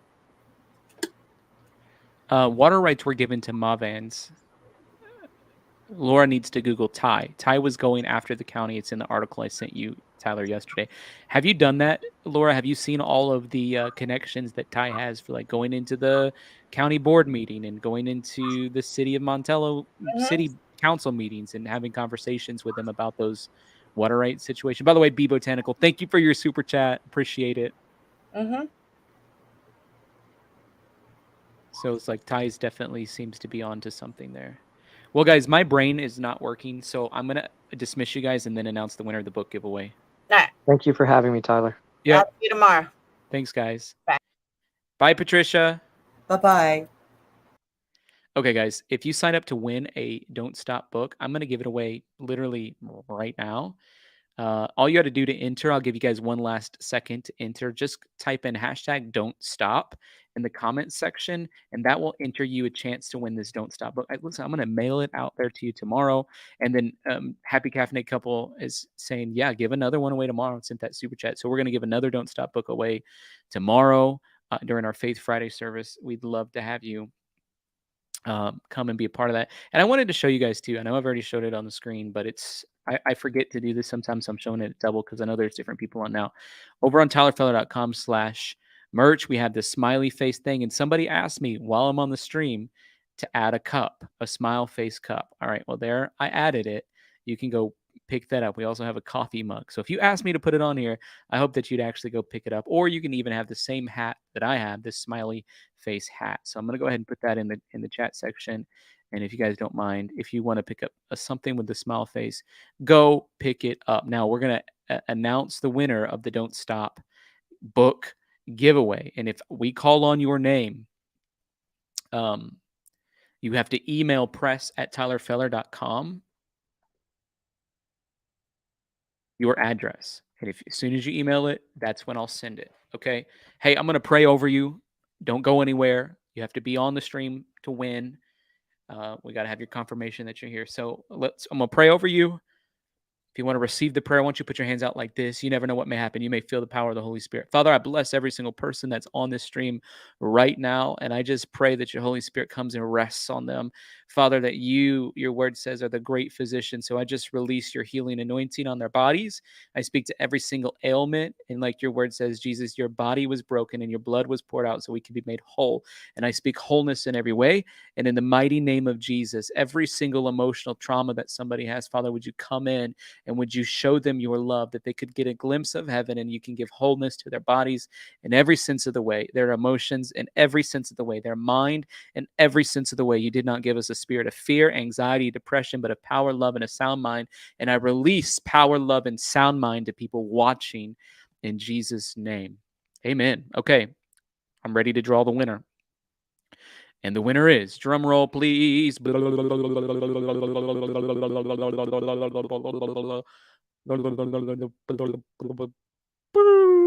McCullough. Britt McCullough, are you still on?